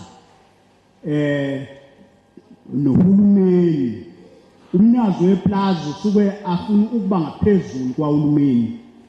Uhulumeni ke siyacela asibhekelele lapho ukuthi amandla akhe awasebenzise kanjani ukuze sisizakala ngoba ukuhlukumezeka okukhona kusho ukuthi asivikelekile emaplazini la emapricing epricing kukagesi ngiyakuthanda lokhu ngoba uhulumeni uthi uzobe elibekile iso ubanikezile ukuthi yena uprice ugesi kodwa ke ngicela la khona epricing kukagesi abantu beyibonelelo nabo bakhaveke ngoba angicabangi ukuthi uVan der Merwe elapha eplazini befuneka aprice njengami ngenalutho la emkhandlwini aselekelele kahle ngoba ukuthi uzama ukuhamba ngendlela uthole kunalama division amaningi ioffice lika speaker kutholakala ukuthi yena alikusizi ukuthi welekeleleke kanti amakhansela areport kulo. Mr. Mnganga, I would like to register my grievances before this portfolio committee because there are issues that are burning on my part. I come from a place where the land, where I say, is privately owned as well. We don't own the land in which we reside in. So we ask that Parliament intervene in terms of ensuring that the regulations are relaxed so that at least we can have a proper or rather easy access to land and also be able to venture our views easily without receiving threats from anyone. So also we want the portfolio committee before us to assist us because we think that they do have the power to do that. The interventions from the part of this portfolio committee will be of great assistance to us. Siyaqonda ke ukuthi nominister ungene lapha ibivele ikhona imigwaqo okufanele ahambe ngayo. We understand that the minister, when he entered such a place, there were roads that were already available for the minister to use. Le migwaqo ibiyakhwe abanye abantu abaphuma kwenye iera. However, these roads were constructed by other group, a group that comes from a different era compared to the one we have now. Ngicabanga ke ukuthi la sizolekeleleka ukuthi ukwazi ukuselekelela kukheli. I think we are going to be assisted here today from your part, leadership. Ngicabanga ukuthi uma kuhambe kahle ukuthi izinto zeParliament zihamba kancane. I think and I believe that if everything goes according to plan, however, with an understanding that Parliament sometimes takes things at a slow pace. Ukuba kuyangami ngabe iyasheshiswa le bill ibe umthetho ukuze sikwazi ukusizakala. Ngiyakubona ukukhanya eduze kwetunnel ngiyabonga. If it was for me, I would have made means to ensure that this bill becomes a law, or rather it's being signed into law quickly as possible, because I believe that there is a light at the end of the tunnel and we can be assisted if such a bill is passed into law.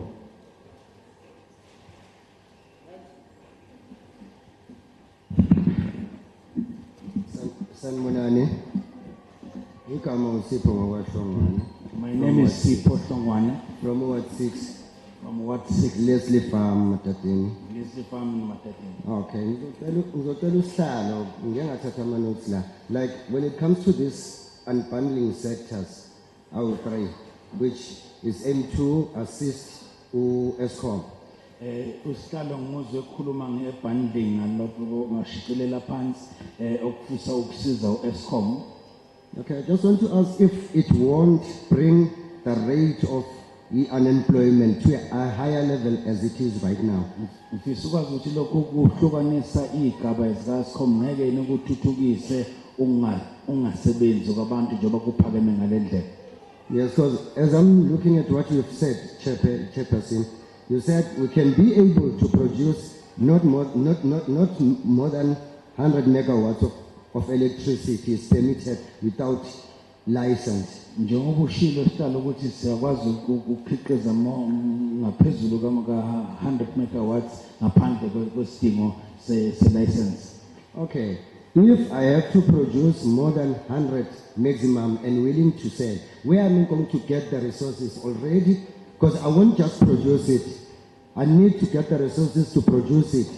Uma ngikhiqiza ngaphezulu ukuze ngikwazi ukudayisa ngizodayisa kuphi kanti nezinto zokusebenza ngizoyithola kanjani? Already in Newcastle, let me say KZN has got an ability to produce coal, which is responsible to produce electricity. Thina la eNewcastle naseKZN yonke nje sinelahle eliningi elikwaziyo ukusikhiphela ugesi. And then those three companies will be under private sector because it won't be government because they are unbundling sectors. Le company ey'ntathu ngabe soba iy'nkampani ezizimele noma zoqhubeka zibe ngaphansi kahulumeni. Because as you've explained it, you've just picked up on the top points that there are unbundling sectors, but you never told them how are they going to function in order to help the community. Okay, phezulu sihlalo ngakusho ukuthi ngizomhlukanisa kanjani umchaze kanjani Eskom kodwa wangacacisa ukuthi uzobe usebenza kanjani kahle. Yes, we are complaining about the tariffs when you have to buy electricity. Sezimpela inani lokagesi lokumasingithenga uphezulu kakhulu. If you can just unbundle everything, what you talked about, because it's like you are talking about the topics only. Sukuthola kahle incazelo ecacile ukuthi lokhu kuhlukaniswa ku-Eskom kuchaza kanjani ngoba ukhe nje phezulu. On my side, I'll just say I'm not supporting this. Ngokwami ngithi angisekeli lo mthetho vision. Thank you. Ngiyabonga.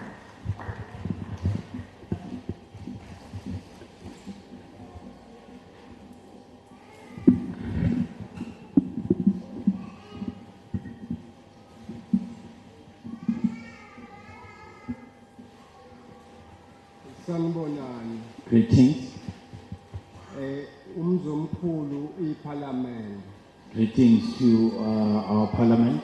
Nomphakathi wonke ke wasendaweni yaseNewcastle. And the Newcastle community at large. Make sibonge ke umzomkhulu weParliament ukuzivakashela.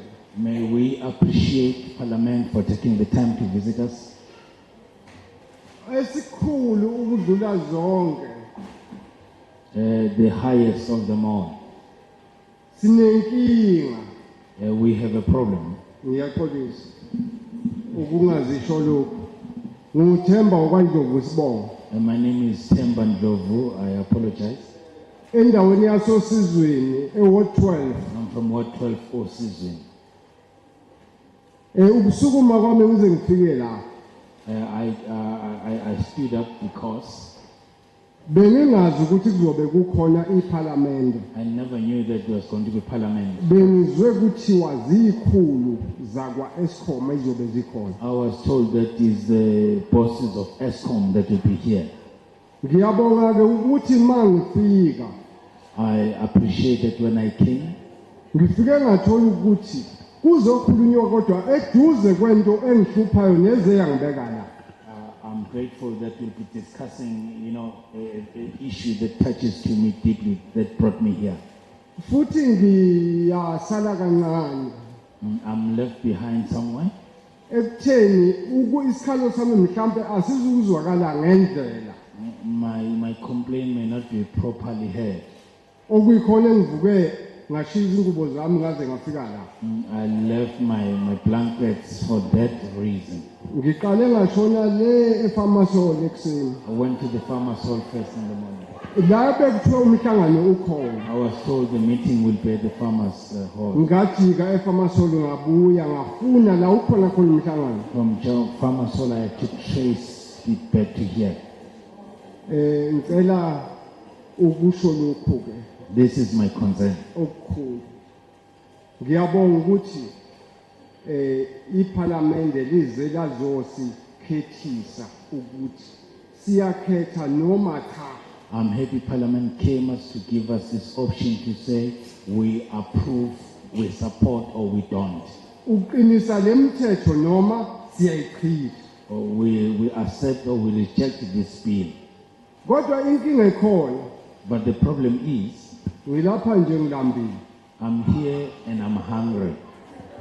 Angidlile. I haven't eaten. Isizathu sokungadli The reason I have not eaten, ngiyawuthenga ugesi.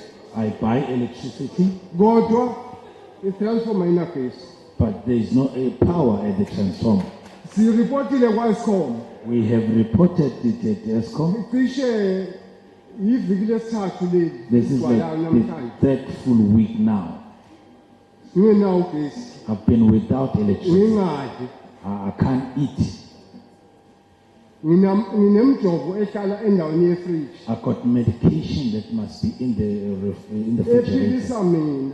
for me to live. Kodwa angikwazi ukuyisebenzisa ngoba ayisabani. I can't use because they're not cold and there's no power. Engicela ke umzi omkhulu iParliament lihloniphekile. Then we should ask our parliament Lisibhekele ukuthi that they take this into consideration.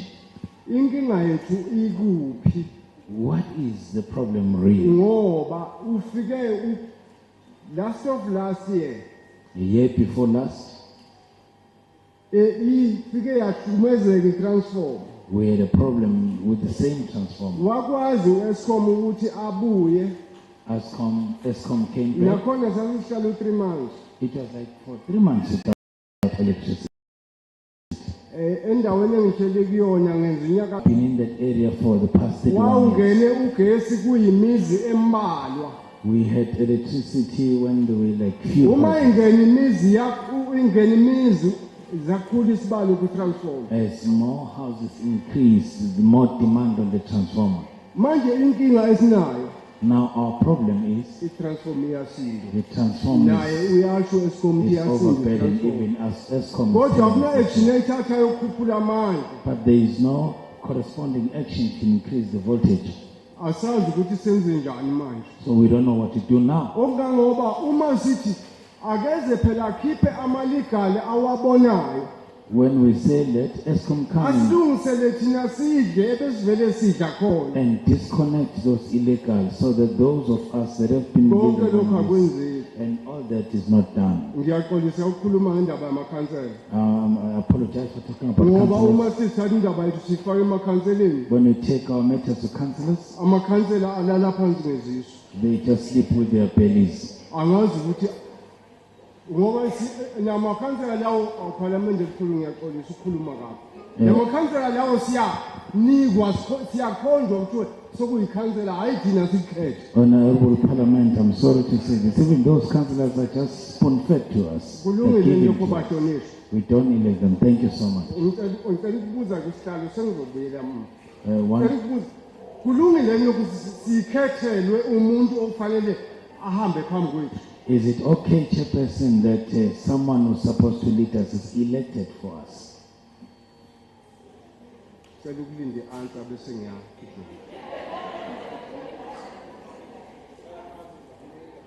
Yeah. Zokunika Gatsheni.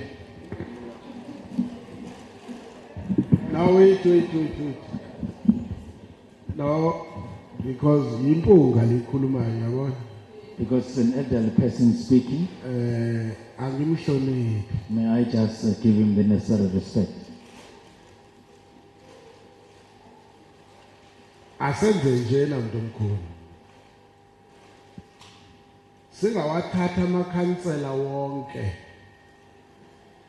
Siwenze sengathi aphuma kwinhlangano eyodwa.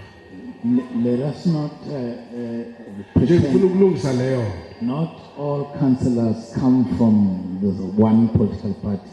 Uma kule yami inhlangano If in my own party or kule yakho inhlangano nomunye kwinhlangano yakhe or your party or anybody's party for that matter, bafunzwe ngomuntu ukuthi bamkhetha beyikhansela. when they were fed to choose somebody as their own councillor, uIEC uyena obhekelayo ukuthi ukhetho luhambe ngendlela eyiyona yini. the IEC monitors the That's flow of elections. IEC akabheki ukuthi kukhethwe njani eqenjini lami. IEC Bheka ukuthi abantu abavotile bavotele bani ngobuningi. IEC does not check how did my party elect me, but they check simply the numbers, the majority. Now inkinga ke babugatsheni ukuthi angikwazi ukuthi ngoba uma kuthiwa sinikwe ikhansela selivote kusho ukuthi ikhansela ngilinikwe ngo-IEC ngeke akwazi ukusinikeza IEC. When you say we're given our own councillors, it's like you're saying it's IEC that gave your councillor. IEC does not have that power. Kodwa sona isikhalo sakho ngiyasazi ukuthi mhlawumbe sisuka. But I think I know the source of your complaint. Kuyenzeka ngoba sithanda izinhlangano zethu. It so happens because we all love our political parties. Vesane kubekwe nje nelibhodlela la kuthiwe nangu umuntu enizomvotela. Nathi ngoba siyayithanda mhlawumbe inhlangano yethu sivotela ibhodlela esilinikiwe inhlangano yethu esiyithandayo. And they present us with a certain special bottle. They say, vote this one, this will be your councillor. Because we love our party, we go ahead in loyalty and vote. So bayinkinga ukuphendula umbuzo ngoba ipolitiki wena uyalivotela ibhodlela okanye uyaphikisa inhlangano kodwa iqiniso ukuthi ikhansela elikhethiwe lidlule okhethweni ekuba khona IEC ekuyena oshoyo ukuthi ngubani ophumelele. The elected councillor goes to the IEC and it's the IEC that announced a councillor that won the majority. Then the rest you can discuss private outside. Ayiphendula nje la yandawo ukuthi so ixoxa nje la ngifuna naye ukukhulula umalinga akhululeke nje lapha yana. Also wanna uyayazi ukuthi ngangimina ngihlala ngiyipisho lento malinga ithi inkinga yami nabasebenzi ukuthi ngangisebenza ngabo. My problem with workers is that I led workers, I represented workers. Then they will elect a shop steward. If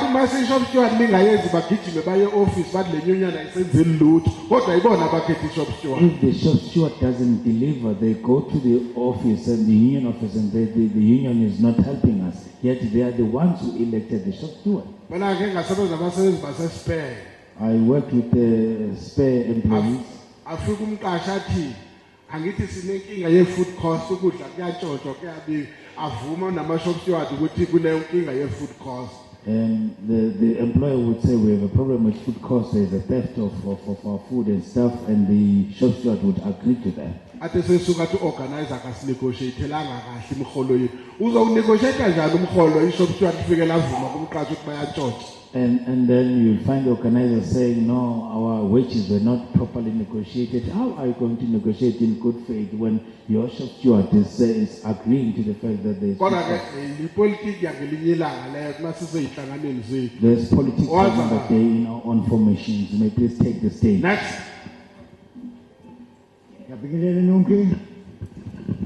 Welcome to our minister and your commission.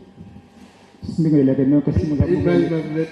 me correct this thing. Before it goes, there was somebody who also predicted this thing. I would love to be a minister, but I'm not. Please. I'm the chairperson of the portfolio committee. But if God reveals something in future to come, I accept. Asilungisekeleyo ngingathanda ukubonga ungqongqoshe mhlawumbe ngesikhathini esizayo kodwa okwamanje ngisawusihlalo nje wekomiti kulele ngidawe kulona kodwa ke makwenzeka mhlawumbe ngesikhathi esizayo kufika lokho ngikwamukela ke ngezandla ezimhlophe. Thank you very much. Siyabonga kakhulu. To the commission, today I'm here on behalf of an elderly person in our community. Ngizela ke namhlanje ukuzomela kanje abantu when I am finished, you will see how it integrates with electricity and issues involving electricity. Abantu abadala abaphuma ke emphakathini ke ngisuka kuwona ngizokhuluma ngenkinga kagesi ukuthi ke inkinga kagesi ke sibahlumakeze ke ngesikhathi ke noma ngezindlela ke ezinjani ke zahlukahlukene. That is the one issue. The other issue pertains to mining. Into yokuqala ke leyo ngizokhuluma ngayo. Yesibili ke inqinamba sibhekene nayo ke ibhekene ke ngqo nenkinga ke yezombiwa phansi yezimayini. Okay. Let me first relate to you the issue concerning this elderly person Uqala ke ngizokuthi who reported to me, we speak about illegal municipal electricity tampering. ngizokwazisa nje kokuqala ngomunye komuntu osemdala umuntu omdala ke lo ongibikeleke ngenkinga kagesi ukuthi kunabantu ke abathinte noma abasebenzisa kugesi ngendlela ke engekho emthethweni ke kwamasipala. In the context of gender-based violence. Kwenzeka ke lokho kunje ngifuna ukuthi ke ngithinteke le emayelana nokuhlukunyezwa kakhulu ngasehlanganisweni kolobulili kakhulukazi kwabantu besifazane. Okay, I would just ask you to read this to you so that you may understand. So ngicela nje ukuthi ke ngiyifunde ke le engiyiphethekele phambi kwami ukuze ke sihlale uzoyiqonda ke kangcono. And then I will call the person that this issue relates to. Zobe sekimbiza ke ngqo lo muntu ke okuyena ke lenkinga ke engikhuluma ke ngayo eqondene naye ngqo. Because I feel that it is an important issue, and we as Senko, we stand up against these abuses of our elderly people. Mina inkolelo ke ukuthi ke lokho kuyinto ke ebaluleke kakhulu kanti ke thina njengoSengro simeke nabo abantu abadala abaphuma ke emphakathini yethu. Okay, greetings. I would like to report a matter relating gender-based violence. Ngiyabingelele ngizocela ukuthi ke ngibike ke ngendaba okanye kudaba ke oluhlobene ke nokuhlukunyezwa kwabasesifazane. Abuse and intimidation of an elderly member of the community by an owner of the unit housing complex where she lives. Ukuhlukunyezwa ke kumuntu ke osemdala ihlukunyezwa ke ngabe ke okungamagama noma ke ukuhlukunyezwa ke okusemzimbeni ke kwenziwa ke umunye wabantu ke abangabanikazi bendawo ke le akahlala kuyo. For too long, people with wealth feel that they have power over those who don't. Kwelekile ukuthi ke abantu sebehole ke isikhathi ke side babe nenqondo ukuthi ke banamandla ke phezulu kwalabo ke abangenawo amandla. And here we have an elderly person of our community who merely said to the person, it's wrong to steal electricity from the municipality. Nakho ke sesinomuntu ke omdala ke oyilungu lomphakathi kubeka kuyacaca ukuthi cha kuyinto ke engeyinhle neze ukweba ke ugesi ke kamasipala ke emphakathini. Who is now living in fear. So on that note, I would request to call the lady who I am representing now. Lokho ke ngibika ke ngizocela ukuthi ke nginikezwe ke imvume yokubiza ke owesifazane ke lo engimkhulumelayo njengoba ke ngimela. Don't be afraid. Ungethuki ke ma.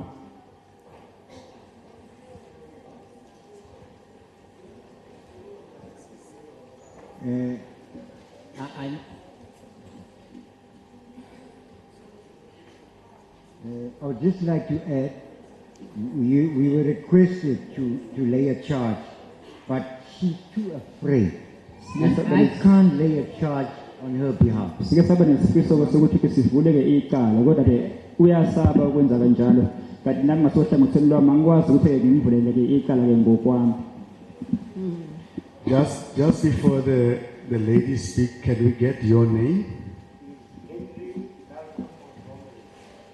Henry Malcolm Gomery.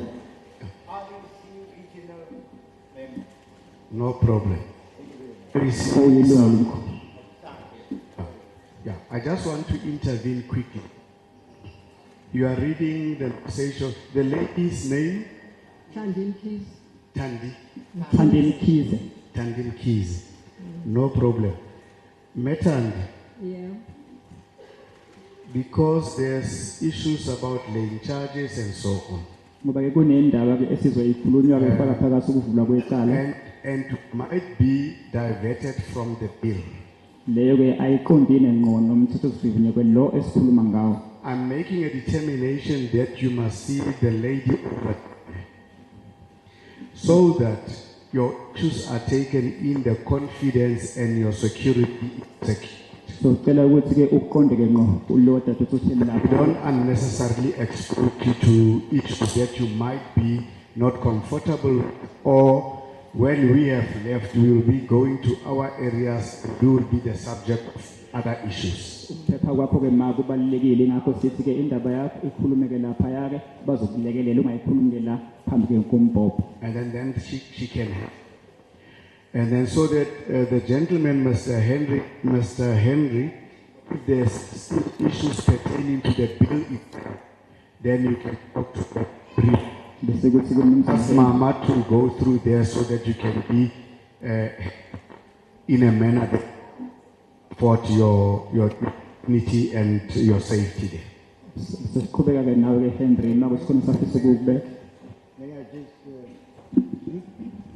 Okay, the reason why I raised this on this platform, we are talking to government. Government, our government is a caring government.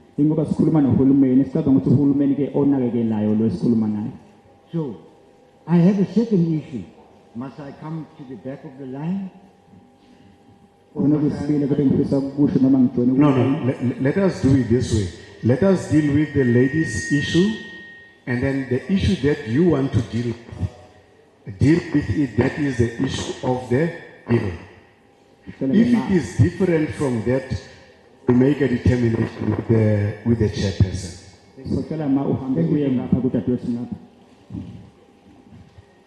Then can afford the gentleman,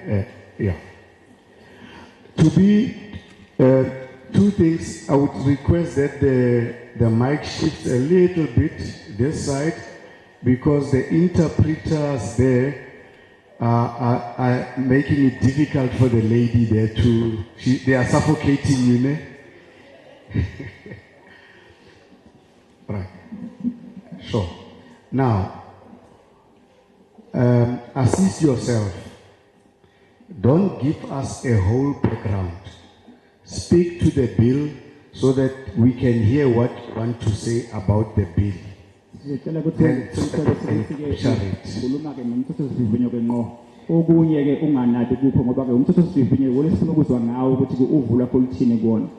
So if we go to other places and raise issues about the bill, you have not raised them, we will be taking their views and discussing them without your views on the bill. Do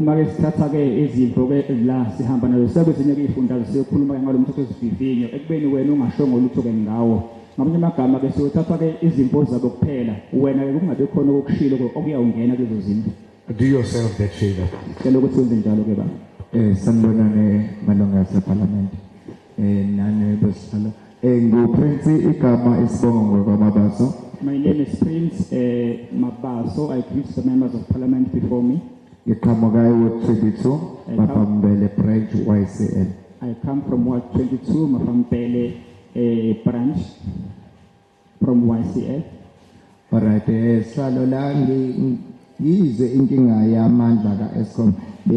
Lang elubuza khona ukuthi uNEPSA from 2018 to 19 abekuphi while sizokwazi ukuthi right now 2023 sibe nenkinga yokuquleka kagesi kangaka. My first question I would like to pose to this portfolio committee before me is that NEPSA has been here or around from 2018. Where were they and what intervention have they made? Because currently we have a problem, or rather a huge problem of electricity, but it doesn't seem as if that there's anything that they've done to this date. Alright, okunye salo mina ngiyathi ngiyaphikisana nalama contract la amathathu othi implement wethu ukuthi azolekelela uEskom kamandla kagesi. Ukuthi iYouth League mhlawumbe labantu abasha noma abangenawo ama companies bazokwenza njani nibona ukuthi mhlawumbe bangasizakala kanjani ukuthi baphole ama companies, because if sikhuluma ngo. And also, Chairperson, I will say that I'm opposed to the proposed bill simply because my understanding is that us as the youth, more particularly coming from the Youth League, how are we going to be incorporated into this whole thing? Because it doesn't seem to be there's any a proposed amendment that speaks to the youth, or rather structures as the Youth League to participate as well in this proposed amendment bill. okunye salo ukuthi labantu laba basebenza emayini laba abathatha amalahle while manje mengathiwa siphetha amanzi ogesi ngomoya then bona umsebenzi futhi wonke owabo uzophela so kazi ukuthi the most baningi abahlala emakhaya futhi sizodana sote egcineni. Also, Chairperson, I will raise the issue that there are people who are employed in the coal industry, and those people, should it happen that this energy just transition energy happens, there are people who are bound to lose their employment, and it means that employment is going to increase, and there's going to be a lot of people who are going to be staying at home, unemployed, and doing nothing. Thanks, sir. Thank you very much, Chair.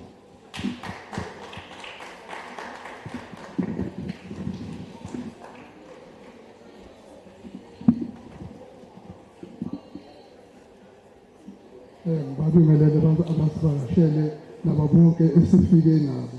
Ubheka kaNgwenya sibuye endaweni yaseKhenani. My name is Begin Ngwenya from Kenana. I will greet all those I came with and also the portfolio committee and the leadership before us. Ngizoqala nje nenkinga okuyona thina esilethile njengabahlali baseKhenana nabanye ke abasithumile kuba sizobamela. I will raise the first problem that brought us up here today as members of Kenana a village, and also those who have sent us here today to speak on their behalf. Thina lapha le ndawo esikuyo sifana nabantu abalahlwe ehlathini abangabonakali noma kwenzeka izinto mangaqala kunendawo engenhla kwethu okuthiwa kwamathukuza eyakhiwe ngemuva kwethu. In a place where we are residing, Chairperson, we are people who are good as treated as outcasts, and nobody takes attention or rather give us any attention. To make an example, there's a place newly developed just behind us called Kwamatuguza.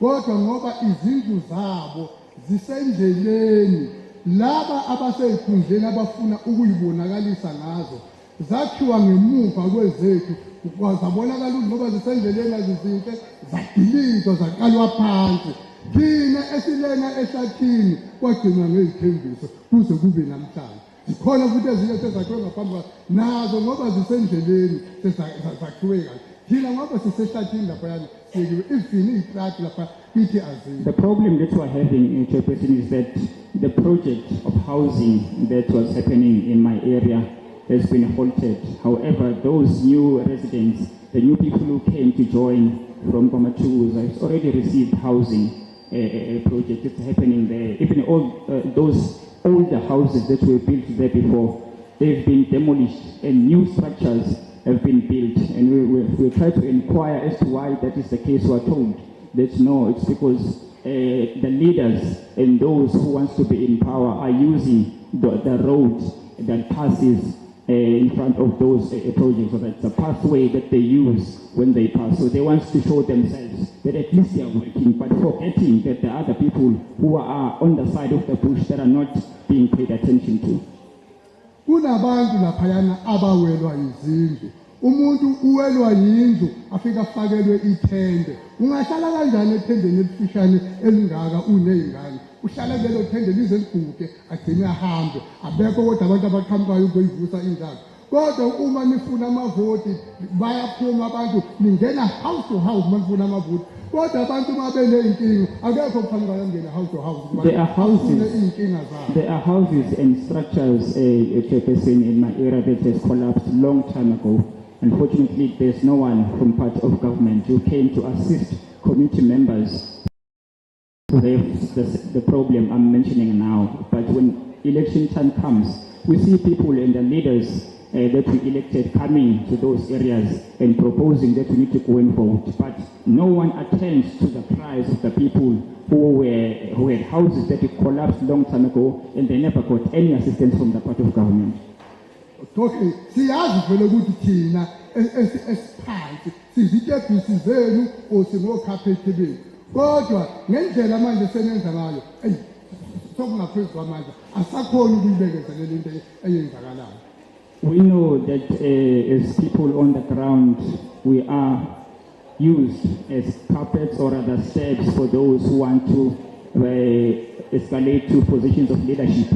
However, Chairperson, it is worrisome because there's nothing that is happening in return to assist us. Sorry, Mtomkhulu. Sorry, ngokukhulu kusto. Ake simhloniphe kuqala uMtomkhulu bakwethu. Sehlisa ingxoxo ibalekile kodwa angabi yona izokwedlula lokho esikulalela. Let us please respect the elder standing before us and make sure that we don't increase the noise. Mtomkhulu amanixolise. Ngoba uma ngiyeka kuzokwenzeka lento engafanele yenzeke. Let me apologize to you first, because if I let you go on, something is going to happen that is not is going to be an ideal situation for us. Ukwenza ukuthi ngilana endlini ingasiqaki. Ngizocela uye lapha kulo baba, yabona baba ufake ibuku. Lo ufake ibuku. Uthe inkinga yezindlu ngithi. Ngicela uye kulo baba. Lo gesi beningakafiki kuyo. Nayo inkinga manje uzophelelwa isikhathi sakho ungekafiki ukugezi. Kodwa uma indaba inkinga yendlu. Nale kagesi ifiki ngakagesi uzokunika inamba yekomiti eliqondene lezi zindlu lento kuthiwa human settlement. Uzokunika uma kuyinto ebhekene nogesi no Eskom. Ngoba isikhathi siya uma senza umthetho ufanele sihlukanise. U-Eskom akangomthetho. Usebenza ngaphansi komthetho. Senza umthetho ozobhekelela uma kukhulunywa ngogesi yiphi imigomo ekufanele ilandelwe. Kodwa kuyinkinga yokusebenza nokungasebenzi ngo-Eskom ingena ngaphansi kwale komiti ekuthiwa ngu-public enterprise. Ngenhlanhla ngizokubiza igama lalo muntu ngoba ningaze vele nithi bhuku yena nonke. Omunye wabantu abahlala kukomiti la kwa-public enterprise uphuma la eNewcastle eDanhouse in fact. Kuzobe ngizocela mina ukuthi uye lapho uzokwazi ukusizakala.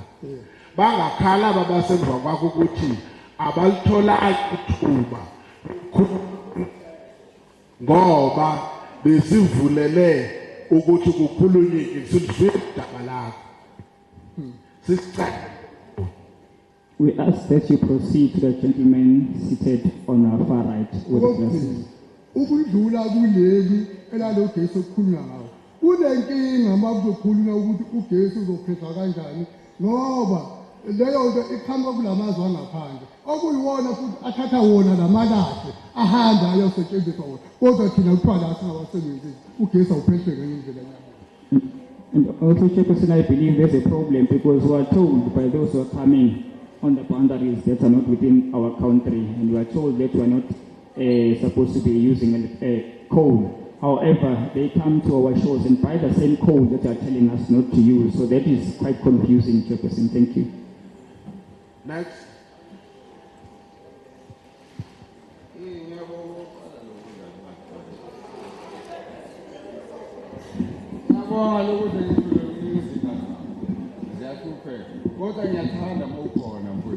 Firstly, I would like ukwazi ukuthumela le parliament ngoba ngikwazi ungena. Kwabungani noma ngithi uyimele le Maris ePeterson. Baba, hlaba ukutshelana. Uthe ukuqala sihlonipha. Ngiyahlonipha mina. But awukwazi uzomhlanganela uDakiwe. Hayi angizakwazi. Ngiyaphila. Qhubeka. Ngama nangenyolo. Qhubeka. You may proceed. Lalela wethu. Sacela ukutshela ke. Sengizwile ngogesi, anginawo ugesi kodwa lapha endlini esahlala. Bagcine kokungijubhela kuphela bafake ilo legubhu zabo zogesi. Salingile ugesi. I don't have electricity, Chairperson, where I'm coming from. Please. Manje lokushading nami ngifundile phela. Ngisacela ungisize ke bhuti. Ngina 55 years. Angisakwazi ukusebenza, sengiyaxoshwa umsebenzi. I need assistance also because I'm 55 years. I can't work anymore. So I'm being chased away when I try to attend working places. Ngiyaxoshwa emsebenzini. I'm being chased away, Chair. Bathi angisakwazi ukugibela. They say I can't work anymore. That's why I'm wearing slippers on my feet. Ngiyacela umsebenzi oqina nje.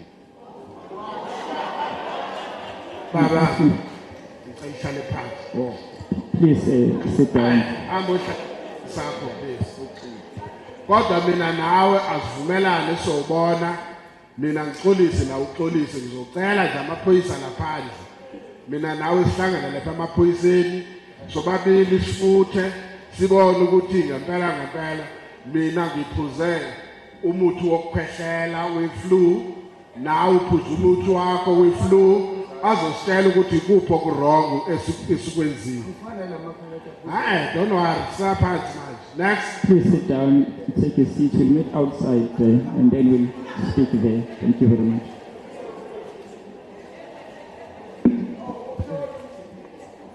Ngithanda ukubonga ithuba lokuqondana no chairperson of the portfolio committee. I'll be grateful to the opportunity afforded to us to speak to the chairperson of the portfolio committee. Lozipho, as well as fellow committee members. So portfolio, so protocols observed in short. So the issue here, Yabona, there's a lot that's been touched. And ukumika isense, even nalo ocelum sebenzi, it makes sense. And everything that has been said here does make sense, including the one who came here and asked for a job. Also, that does make sense. We're living in very tough times. And we have gotten used to electricity.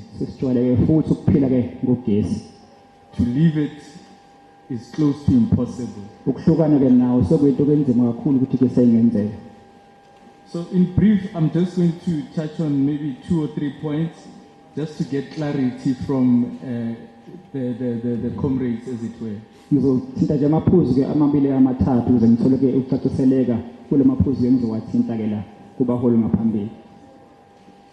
I skimmed through the bill itself, and then ngathola ukuthi okuningi lokuqhamukayo is mainly about business as a crux of it.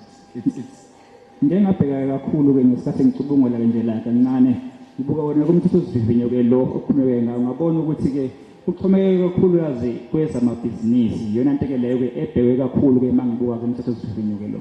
Comrade Volmarans touched on the issue of the administration of electricity and the issues of load shedding. Hlonishwa ke Volmarans ukhulume kabanzi ngezinkinga ezithinta ke ugesi nakho ke ukuntuleka onye ukushoya isigqoko. And again we are aware about the talk that are trending ongoing with the procurement of diesel as a subsidy for this energy electricity. Siphinde futhi siqonde ukuthi zikhona ke izingxoxo esiqhubekayo zokuthenga ke izinto ezingafanele kube nodizili ukuze kwazi ukuthi kulekelelwe ke wona kamandla kagesi. Again, there's a company, I think is it from Holland, but it's a foreign company. Phinde kube nenkampani ke seqhamuka ke ezwe kwenye emazweni ke ngaphandle ngicabanga ukuthi ke iphuma ezweni lase-Holland. Ihamba ngikepe zima at the ports, and it's sort of plug and play concept that they've come up with. It's quite common within Upper Africa. Basebenzisa ke ikepe zikepe ke lezi abafika bazimese ke la emachwebeni ke ezwe ke lethu kuyinto kuyijwayeleke kakhulu kwenzeka kulamazwe ke aseAfrika ke aphezulu. So I'm trying to tie the notions together. Enza nokwenza ukuthi ke ngihlanganise ke imiqondo ke emibili ndawonye. And what I begin to see is a breeding of petty bourgeois within society.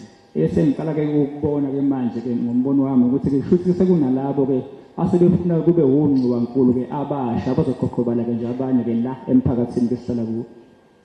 Which is fine. We live in a capitalistic environment and we thrive in business and we accept that. Siyakuzwa ke lokho ke noma singathi ke kulungile ngoba ke umhlaba kwenye ke phakathi siphila ke kuwo umphakathi ke vele hophethwe ke labo ke abasibhekelele ke ngabodwana ke impumelelo kanje ke ohlangothile zamabhizinisi. But with all the clauses there is nothing mentioned regarding the indigent, the downtrodden, the less privileged, the previously disadvantaged, which is us, the black people. Kodwa ke zonke izigaba noma ke sigatshana ke ezivela kulo mthetho sichibiyelo okukhulunywe ngawo lwa akukho okuvela ke nokucacile okukhuluma ke ngqo nabantu ke laba sithi ke abantu bekade bencishwa amathuba esikhathini esidlulile abantu ke abahluphekayo nabantu ke abangathathi intweni nhlobo. You touched as well, Chair, ngendaba ye izinyoka. Just check your time. I wasn't aware you allocated time, I'm sorry. Then you came late to apologize for starting before you arrived. It's 3 minutes. Chair, I we are only on the first round. I beg to differ. I was here before you, in fact. Chief, let me help you. Yes. If you were here before, you can ask anyone who was here before. Even when he was giving the interpretation recently said 3 minutes, I said I thought it's saying 10 minutes. Yes, correct, Chair. I don't know how you missed 3 minutes then. My apology for speaking very low, you didn't hear me. But it's 3 minutes, you are already on the 3rd minute, on the 4th minute. Can you wrap up? I will help you again. If you did not finish, you are out again to go to that desk. Especially if it is written, put it as a written submission. When we are done on this one, I will give you. You are taking my time. No. I said. Chair, for me to respect you, you must respect my time. Give me a chance, please. Can you? No, Chair, Chair, no. Can you take your minute? Thank you, Chair. You spoke about indaba izinyoka. Labantu batshontsha ugesi entambeni bathi ngisikhopa. You spoke about illegal connections, people who are selling copper illegally so. Labantu laba abobhudwethu ene bayasithengela ukudla labantu. Ngale mali bathengisa ukhopha mali. These people are our brothers also. They buy us food using the same money in which they sell copper and acquire. Thina abantu abamnyama siyahlupheka, Chair. As black people, we are in poverty, Chairperson. Ugesi uyakhuphuka, Chair. Electricity is becoming even more expensive, Chair. I'll wrap up, Chair. And in closing, Chair, it's just to focus on the issue yokuthi NESA as a regulator needs to, as the gentleman who spoke before me, spoke about our tools of trade. How are you going to involve us into creating this energy? Because to most of us, if not all of us, it's a foreign language. How do you create electricity? What do you use? Semkoka sihlalo ngizokhuluma ke ngoNESA umunye kuza ukuthi ukhulumeke la phambi kwakho sihlalo uyewakhuluma ukuthi ke amathuba ke ngasohlangothini lwethu ke esisebancane azovezwa kanjani na kwenza isiqiniseko sokuthi ke nathi siba ingxenye yokwazi ukuphehla ke lo gesi. Chair, I know that you have a mandate to deliver, but with your conceptualizing of ideas, think of us, the black people, the disadvantaged. You are us and we are you. Tomorrow when things change, it will be too late to come back because the same electricity you are using is the same one that we are using at our houses, even in cooking wage.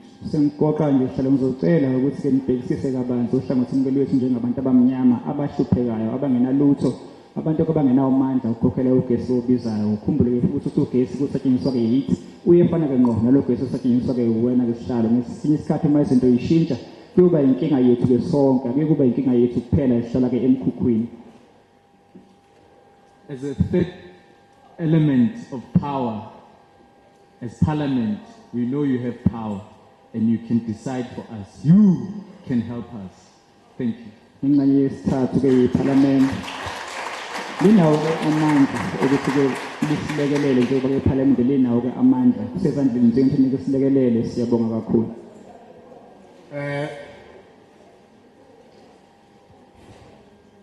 Let me announce that we have also been joined by a member of Parliament,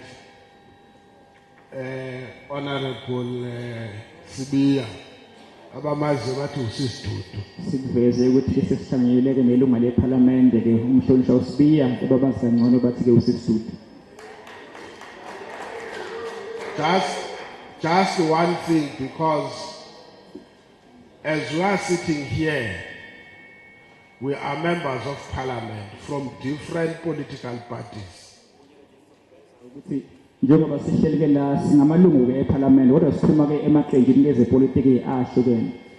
But we always avoid putting politics because we are all elected equally as members of Parliament. Kodwa ke siyayenza isiqiniseko sokuthi ke siyakushwama ukuthi ke sifike kakhulu kwepolitiki ngoba ke sonke sikhethwa kamaqembu ke ahlukahlukene. I think for the sake of fairness and honesty, there are two questions that have been consistent. The first one, people have said, we came here, I think Ubaba said, you went somewhere else before, then heard that you are here. Ibeli ke imbuzo engicabanga ukuthi ke ivelile ngisasike abantu benza ke zethulu kwela njengobaba ke la ngaphambili oshilo ukuthi kuqale waya kwenye indawo kodwa wasezwa ke ukuthi cha akhona ke lapho kuyila sikhona ke manje. Before I give my side, there was an issue also about the councillors and the mayor. Phinde futhi kwaba khona ke ingcenye ke ekhulumeke yabhekisa ke emakhanseleni kanye ke nezimeya. Because there is something, please don't say I ran away. I don't run away from anything. I always go where the heat is. But there is something I should have sorted out at 12:30. Let's give, because they also deserve. Let's give somebody who will be representing, I hope I'm correct, before we take the next or last round, from the mayor's office, but from Umkhandlu, the municipality, to just clarify this confusion. So nikeza ke uphuma ke emkhandlweni okanye ke kumasipala ukuze enze isiqiniseko sokuthi ke uyaqaqisa ke kabanzi ngalezi zinto ke esikhombisa abantu ke zibaxakile. Then having said so, Honorable Mashaule will then continue whilst we are busy sorting out something else. But we can confirm that there has been some confusion in the manner and the nature in which this public hearing in Newcastle was organized. Mhlonishwa ke mawuhlala uzobe seqhubeka ke nalo ke uhlelo njengoba sengeke ngabika ke eqaleni ukuthi kunezinto ke ezithanda kusiphazamisa kufanele siyilungise. Kodwa ke siyavuma ke futhi ukuthi kube khona ke ukuphambana ke kwezinto ke ngendlela ke okuhleleke ngayo ukuza ke kulolu suku lwanamhlanje. Babuthikelele Ndlovu, you are number 1 on the next list. You do that, and then Honorable Mashaule will take it from there. He has already briefed me. I agree that we must give you, there is something called in English a right of reply. We must give you that opportunity. There is nothing we hide as Parliament. Thank you very much. Sizomnikeza ke ithuba ke ukukhuluma ke phambili njengoba ke ngishiya ukuthi kucelile siyabonga kakhulu. Enkosi kakhulu sihlalo ngethuba ngibingelele kwena sihlalo nekomiti lonke elikhona namalunga hloniphekile eParliament. Thank you very much for the opportunity, Chairperson. I greet the portfolio committee before us. Ngibingelele futhi ke nabahlali balapha eNewcastle abakhona kulesithangamo. I also greet the committee members from Newcastle who are present here today. Okhulumayo ke malunga hloniphekile sihlalo umsekelo wakwaNdlovu ofisini leMayor lalapha eNewcastle umhlonishwa uDube. My name is Tikelelo Ndlovu, coming from the office of the Mayor Tikelelo Dube. Ngifisa ukuqala ngiveze sihlalo ukuthi uhlelo lwanamhlanje umkhandlo lapha eNewcastle uyazi ngalo futhi nabaholi balomkhandlo bayazi ngalo. I would also firstly like to confirm that the council knows about the proceedings of today, and also the members of the committee around Newcastle, they know about these proceedings, Chair. Engifisa ukuveza ukuthi kube nokuphazamiseka enhlelweni ebesikutholile thina njengomasipala zange kusahamba ngendlela obekuvunyelwe ngayo. Yingakho kudabukisa ke namhlanje sihlala ukuthi abantu base Newcastle eqinisweni abamelelekile ngendlela okufanele ngabameleleke ngakho. Ngakho nemizwa noma nezimvo engizoyithola namhlanje angeke zibe izimvo ezipheleleyo zabahlali base Newcastle njengoba abanye bavaleleke ngaphandle bangalitholi ithuba lokuthi babe ingxenye yalesi sithanga. I'll have to concede, Chairperson, before you and also before the members of community present here today that there were challenges in terms of the arrangements that were made on the part of the municipality. As a result, you will not get the best in terms of the inputs that the community at large would have made should everyone was afforded equal opportunity to be here today, Chairperson. Okubalekile fanele ngiqinisekise ukuthi ingxenye eningi yezinto ezenza ukuthi kuphambane uhlelo namhlanje amasebenzi ade sisebenza nabo baseParliament abangazange baqhubeke enhlelweni kwakuvunyelwe ngazo. Kokuqala nje kwakuvunyelwe ukuthi kuzothuthezelwa abantu balapha eNewcastle ngeenqola zokubathutha eyinombolo ethize phecelezi kuyothuthwa abantu abawu200 balethe lapha, kodwa sibesesizwa nje izolo nakhona ngokuyilandelela kwethu njengomasipala ukuthi sekube nenguquko engazange zicommunicate nathi njengomasipala. The portfolio committee will also take note, Chairperson, that there were certain agreements that we had with a member of parliament that transport was going to be provided for community members to ensure that at least about 200 members do come to these proceedings to voice out and then air their views. However, such an agreement was not, it did not come to life because the part of the parliament did not reach such an agreement with us. Mhlawumbe ungabambezela isihlalo umhlangano wonke uqinisekisa abahlali baseNewcastle ukuthi usodolopha kanye nesigungu sakhe siphezulu sakulo masipala bayibophezele ekusizeni umphakathi waseNewcastle, understanding that we also distribute and supply electricity emphakathini yethu. Ngakho kubalekile ukuthi sikwazi ukuthi kuveze lokho lokuzoveza isithombe sokuthi lubalekile lo hlelo lolu futhi abaholi bethu bayasebenza. Just a minute. Good people, not everything that will be said you agree with. Can you allow him to speak? Please.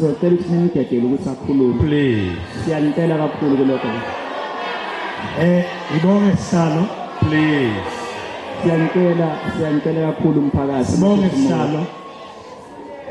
Okubalekile sihlalo ukuzoveza nje uhlangothi lomkhandlu lokuthi abantu baseNewcastle kubalekile ukuthi bazi ngeenguquko ezenziwayo kulomthetho nokuzosho ukuthi konke ebekufanele sikwenze njengomasipala uqinisekisa ukuthi lo hlelo liyaqhubeka liyenzeka njengoba sicele ngisho iFarmers Hall ukuthi ubanjelwe kulona.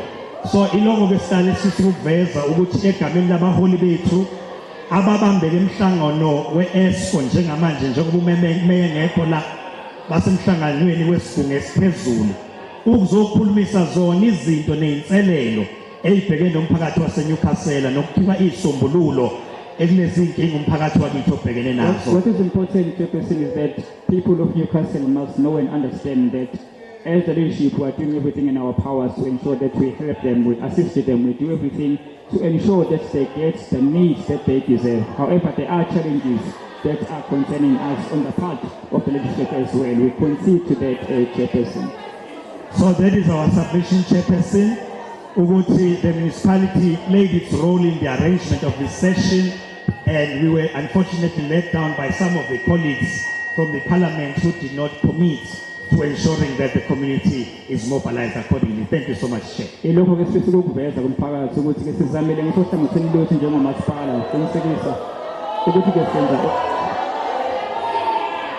Thank you very much, Kacheni.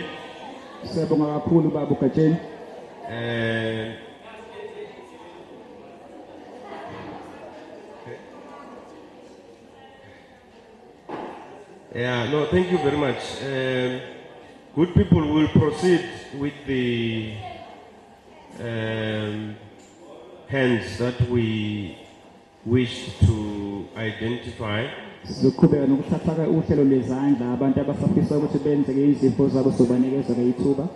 I will not make comments on what Ukacheni has said. We spoke at length outside.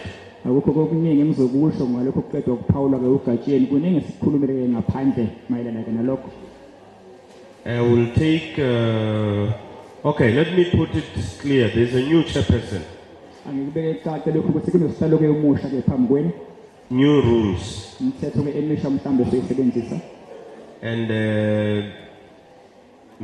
when I say time, it's time. When I say time is important, people must make sure that... Let me explain something. The reason why we give you 3 minutes is not that we don't want you to speak. Actually, it's 6 minutes because 3 minutes for you to talk, 3 minutes for translation. 6 times 10 is 60. It's an hour. Asinikeza imizuzu kemithathu ukuthi ukhulume hayi ngoba sithi kasithandi ukuthi ukhulume kodwa sithi ke imizuzu emithathu kwanele ngoba kufanele ukukhuluma kuphinde kufunyushwe futhi ngolimi oluzokwazi ukuthi lizwe labo abadinga ukuthi bezwe kangcono uma uhlanganisa leyo mzuzu ke emithathu neminye emithathu igcine seyifinyelele emzuzwini esingathi ke ilishumi. So that's why we give you at least 3 minutes so that in an hour we have covered 10 people. Ngakho wesikunikeza isikhathi esithi kasinsulele emzuzwini kemithathu senzele ukuthi kushaya isikhathi esingangehora kube kuthi abantu abayishumi okungenani sesikwazile ukuthi ke sibakhulumise. Now can I see hands? Ngicela ukubona ke izandla. 1. I'm aware that you were here. I'm very aware that you were the first one here. Siyakhumbula ukuthi ke uweza ngaphambili. Let's give others a chance. Sinikeza abanye ke 2.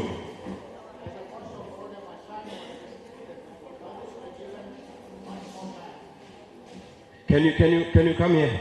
Can you come here and raise your point of order? Just a minute. Thank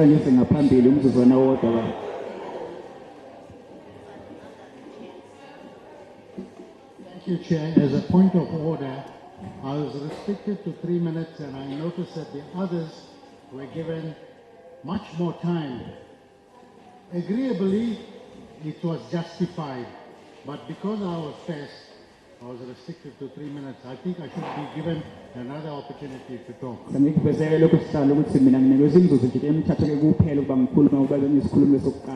Kodwa ngibonile ukuthi abalandeli emva kwami banikeza imizuzu emide ngithi ke angikuveze mhlawumbe ithuba lesibili balingavela ngicela sinami ke ngilinikeze lelo thuba. The nice thing about a point of order is either it's granted or denied. Into enhle ke mhlawumbe ngokwenza ke siphakamise kuyenzeka sivunywe noma singavunywa. We will consider your point of order. Siluvuma kodwa ke iphuzu lakho baba. 3. Ngithatha imizuzu. 4.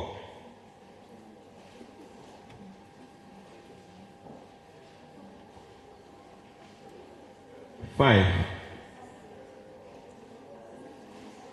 6.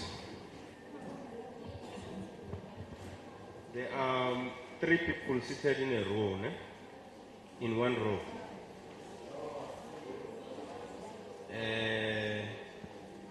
We are at 6 now, 7, 8, 9. No, Pakamsa. Phakamisanje manga banisafisa ukubeka imbono ningasabi niphamisa izandla.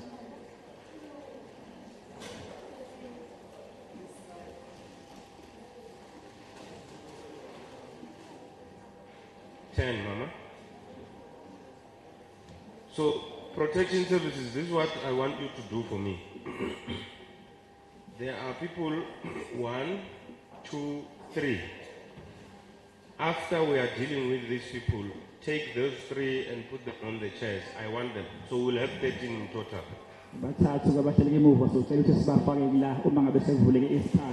14 with her. And this is the last round of hands. So this new chairperson is very, very fair. Everyone will speak.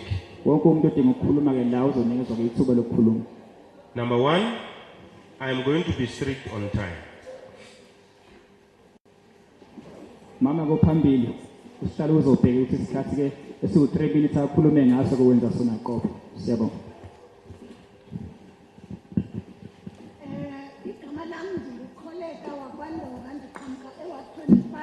I'm Kolega Ndonga from Ward 25. I'm from ANC and Sanko.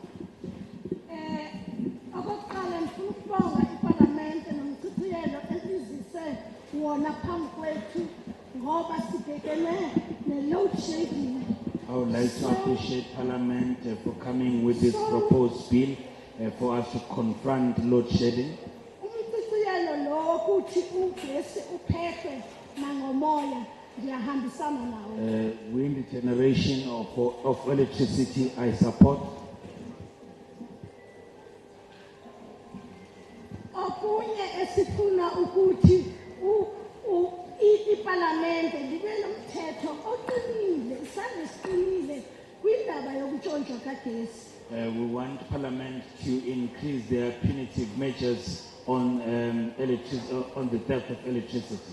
Ugesi utshontshwa ngamacategory amabili. There is 2 categories of electricity theft.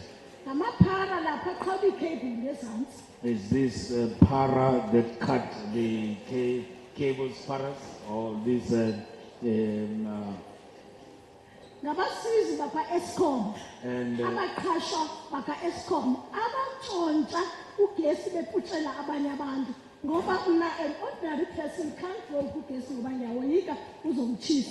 And contractors of Eskom that actually steal electricity and distribute it illegally connect, because an ordinary person cannot connect electricity like that. Siyabulela kuhulumeni ophethe ngoba sekunenkinga ze-load shedding nje i-service delivery ayenzile lokuthi nomuntu osemkhukhwini awuthole ugesi. We appreciate our government in power, because we have load shedding problem now because of oversupply. Even people in informal and shacks areas, they have electricity now. Ndicela ke ukuthi kune area esiphila kuyo, i-area ebisanda kwakhela i-RDP houses ukuthi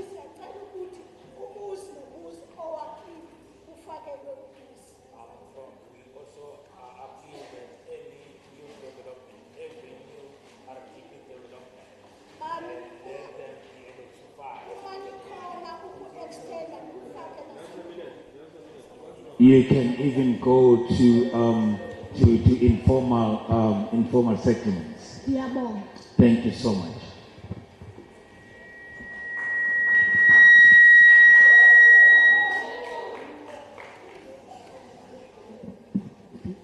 Sanibonani. Greetings.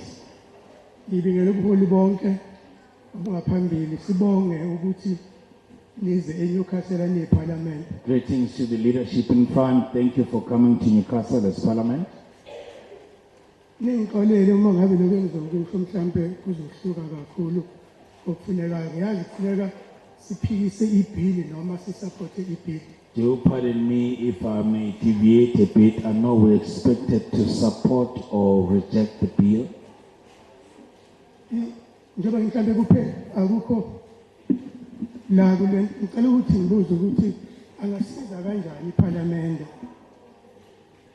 La eNewcastle sinawo amanzi, sinamalahle ayaphuma aya kwenye indawo, kodwa kunendawo la isiphehli sala ePower la eNewcastle esavalwa, kodwa amalahle akhona. Singazi ukuthi iParliament ingasiza kanjani lapha. In Newcastle we have water, we have coal, some plants were even closed, but coal is galore. We just want to know how can Parliament assist us to reopen such. Okunye okuyinkinga kakhulu ekhaya ngujabulani Mbatha mina. I am Jabulani Mbatha. Ward 26. From Ward 26. ANC member. I'm an ANC member.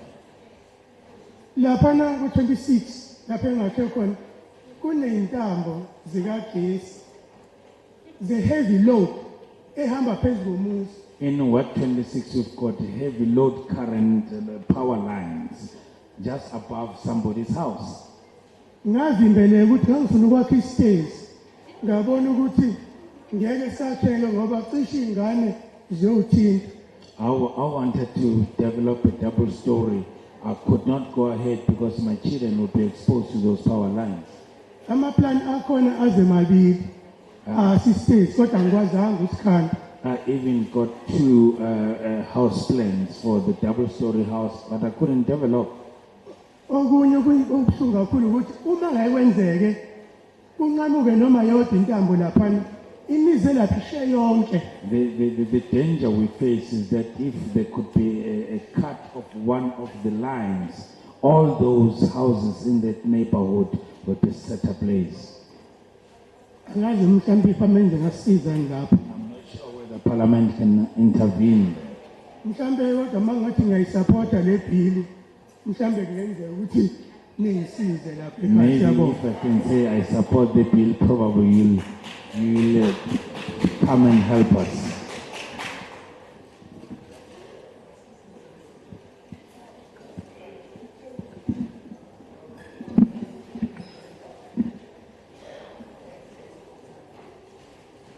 ngibingelele sihlalo ngahamba nabo eParliament Greetings, Chair, and to your fellow colleagues nomphakathi waseNewcastle and the Newcastle community, Machuba. Sibonge ithuba lokuvela kweParliament lifike ebantwini. Thanks for the opportunity for Parliament to come to the people. Siyathokozela kuyavela nokunakekela kwenu ukuthi ngempela ningumphakathi. We are grateful and we recognize that you are indeed part of the community. Siphephise ngalokho ixakaxaka izenzekile siyazi ukuthi bengenina abeni-organizer indaba yamaveni. We apologize for we sympathize with you for the inconvenience of the venues. We know it was not your responsibility. Kodwa sibonga ukuthi ekugcineni iyafezeka obekuyi-purpose yalokhu kuhlangana. We are, however, grateful that we indeed finally met to complete the purpose of the meeting. Okwami nje kukodwa engikusukumelayo Mine ukuthi sayimukela is one, we support the bill. Into ebengayifisa ukuthi icace noma ngifunda nje summary ebengafisa ukuthi icace ekule bill uma kukhulunywa ngokuprovidwa kwe-competitive electricity market. I would appreciate, however, the much more clarity on the provision of competitive energy supply. Ukuthi kwi-market uma u-Eskom enikeza abantu ugesi kulezi igubhu ezintsha isystem entsha yey'gubhu ayinakho ukuhlonipha isithunzi zabantu. The new system of electricity boxes doesn't give people the due dignity they deserve. Isithunzi silahleka uma ngabe umuntu esephelelwe ugesi umuntu uphele waze waphela impela esigudini sefuneka ayongena kwamakhelwane kwazi umakhelwane ukuthi uphelele ugesi ayocela ukuthi akwazi ukuload ugesi Once dignity is exposed, when it shows on that box to the level that one may have to go to the next door just to go and borrow some electricity. Noma ngacela ugesi ucela ukuthi ngenxa yokuthi ujina akakwazi ukuthi musu uzowaphela wonke ngenxa sisewumphakathi ofinyelela kulokhu ukuthi uphele wonke ugesi emithini so kuzomphoqa ukuthi aphumele next door ayocela ukuthi ukuze akwazi ukuloada ugesi kwakhe kufuneka aye next door la kunogesi khona ukuze aloade kwi-system kwi-box yakhe aload ugesi lokho kwenza ukuthi ukuhlonipheka kwesithunzi somuntu omnyama okuyena osasokola afinyelele lapha yasithunaza yilokho nje ngizokukhulumela umphakathi ngiyeke ebuhlungu inhliziyo yami uma ngabe ngibona bephithiza ngey'gubhu bese kwaziwa ukuthi sebehlulekile sebephelele ugesi. The latest electric boxes don't cover one's respect. When electricity has been exhausted, you can't load, you must go to neighbors. So we request that intervene with the provision of better boxes that cover one's dignity. Bekuyilokho nje ukuthi uma kungafinyelela ukuthi kuba competitive kwe-market yokusho equality in terms of even ukunga-undermine isithunzi somuntu omnyama. My understanding of competitive market, it also mean to dignify the dignity of a black person. Thank you. Sondel, finish, please.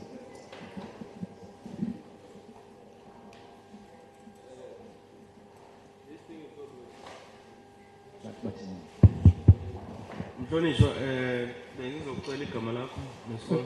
Ubeka inkosi tshele e-Ward 24 i-Ward Committee member. Beka inkosi Jele, Ward Committee member. Ward 24. Ward 24.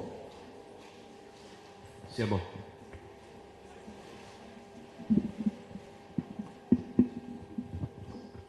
Ngiyabingelela iParliament, ngibingelele nabakhona bathamele lo mhlangano.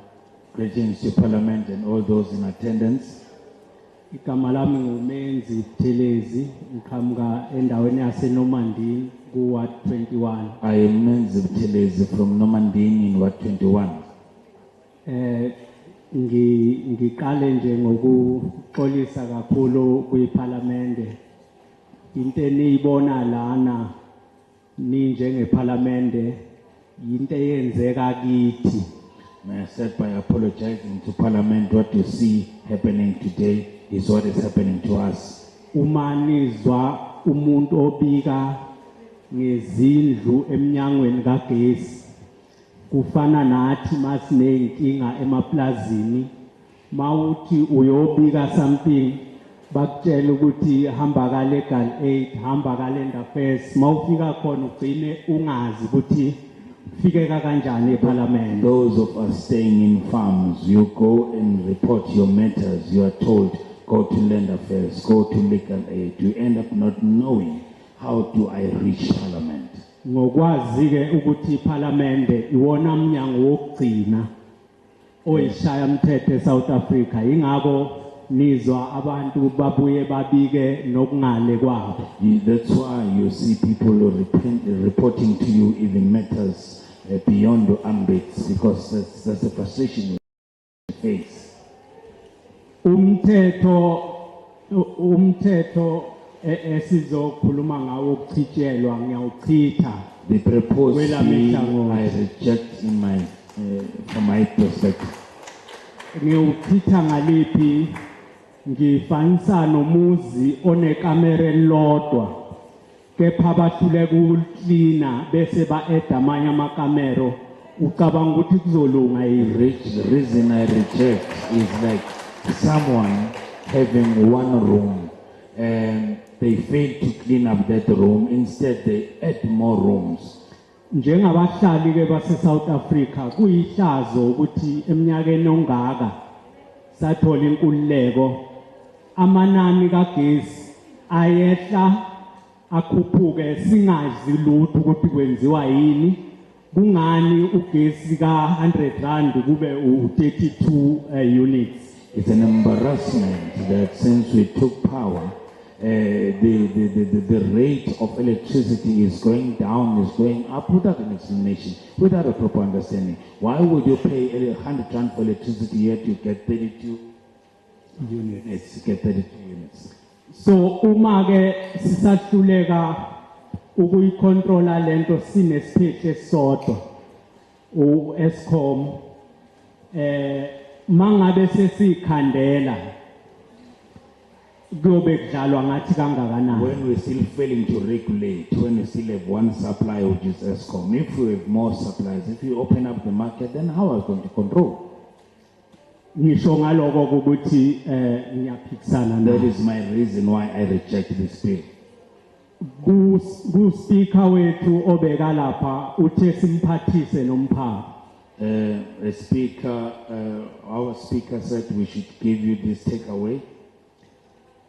Njengabalawuli eParliament, as legislators in Parliament, kufanele noma senihleli kanje nisuke nikhuluma into ngokufunda bese ngale ngemva kwendlu bakubiza nge-drawing board nibuye nizobheka ukuthi lento esizoyitshela abantu izobasebenzela yini.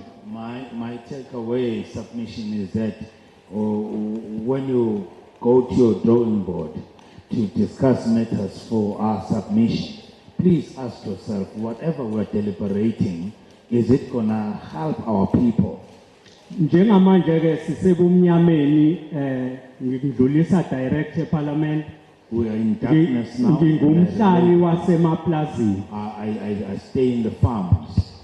Nginemali noma kuhulumeni angikwazi ukuyifakela ugesi. Even if I njengeParliament esilishaya umthetho imuphi umthetho oqonde ngqo ukulekelela umuntu okwazi ukuzenzela ebe engekho endaweni yakhe. The laws should be able to assist someone who is able to have electricity connected but doesn't own property. Ngiyacela kakhulu ngiyabonga kini nonke. Thank you.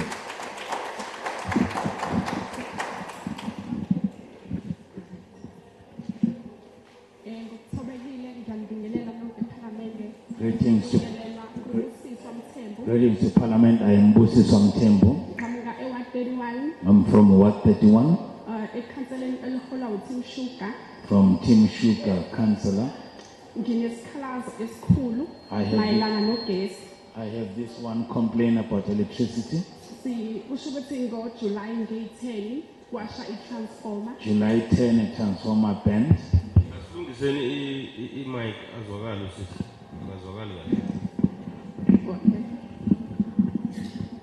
Kusho ukuthi nge-10 July sashelwa i-transformer. July 10 a transformer got bent. Nge-11 kwafika u-Eskom bazocisha abazange baze basitshela ukuthi bawucishane ngoba nakho ingozi kanjani bavele bawucisha bahamba. The next day Eskom came, just disconnected everything without any explanation. Abaphindanga baze babuye. They never came back.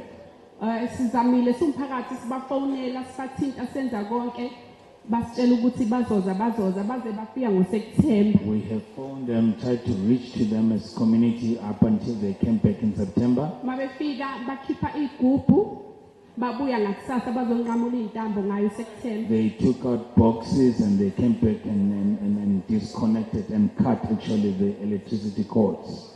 Abaphindanga babuye. We never saw them again. Sizamile sumphakathi saya kwa Eskom siyobuza ukuthi inkinga ikuphi. As the community went to Eskom and asked them what's the problem. Basitshela ukuthi ke kumele sikhokha ama 6,052 rand. And we were told to pay 6,052 rand. Lawo esingenawo. That kind of money we don't have. Njengamanje kumnyama sihlele bumnyameni. We stay in a dark area right now. Kunzima impilo imile. Life has come to a standstill. Ngikhuluma nje ngogogo kamakhelwane owasha engazizwa ukuthi uyasha kwasiza ukube kungene izingane zimfita esha ishisa umlilo lesesusebenzisa. There's an old lady, a grandma who got burned. She couldn't feel it because it was dark in the area, but the young people just came in and helped him out. Omunye ugogo uphila ngamaphilisi ahlala ngumjobo ohlala efridgini. Another old lady also uses refrigerated medicine. Ukuthi ibangele hamba likude kakhulu ufika ungasalungile la akawubeka khona. You know, very far area when it's collected it's already spoiled. Bese iParliament lisize neziphathimandla kakhulu zaka Eskom zisilekelele. We ask Parliament to quickly intervene for us and all those in authorities in Eskom to assist. Ngoba sekusicacele somphakathi ukuthi uDecember wethu uzoba sebumnyameni. It's clear that even coming December will still be in darkness. Ngiyabonga. Thank you.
Thank you.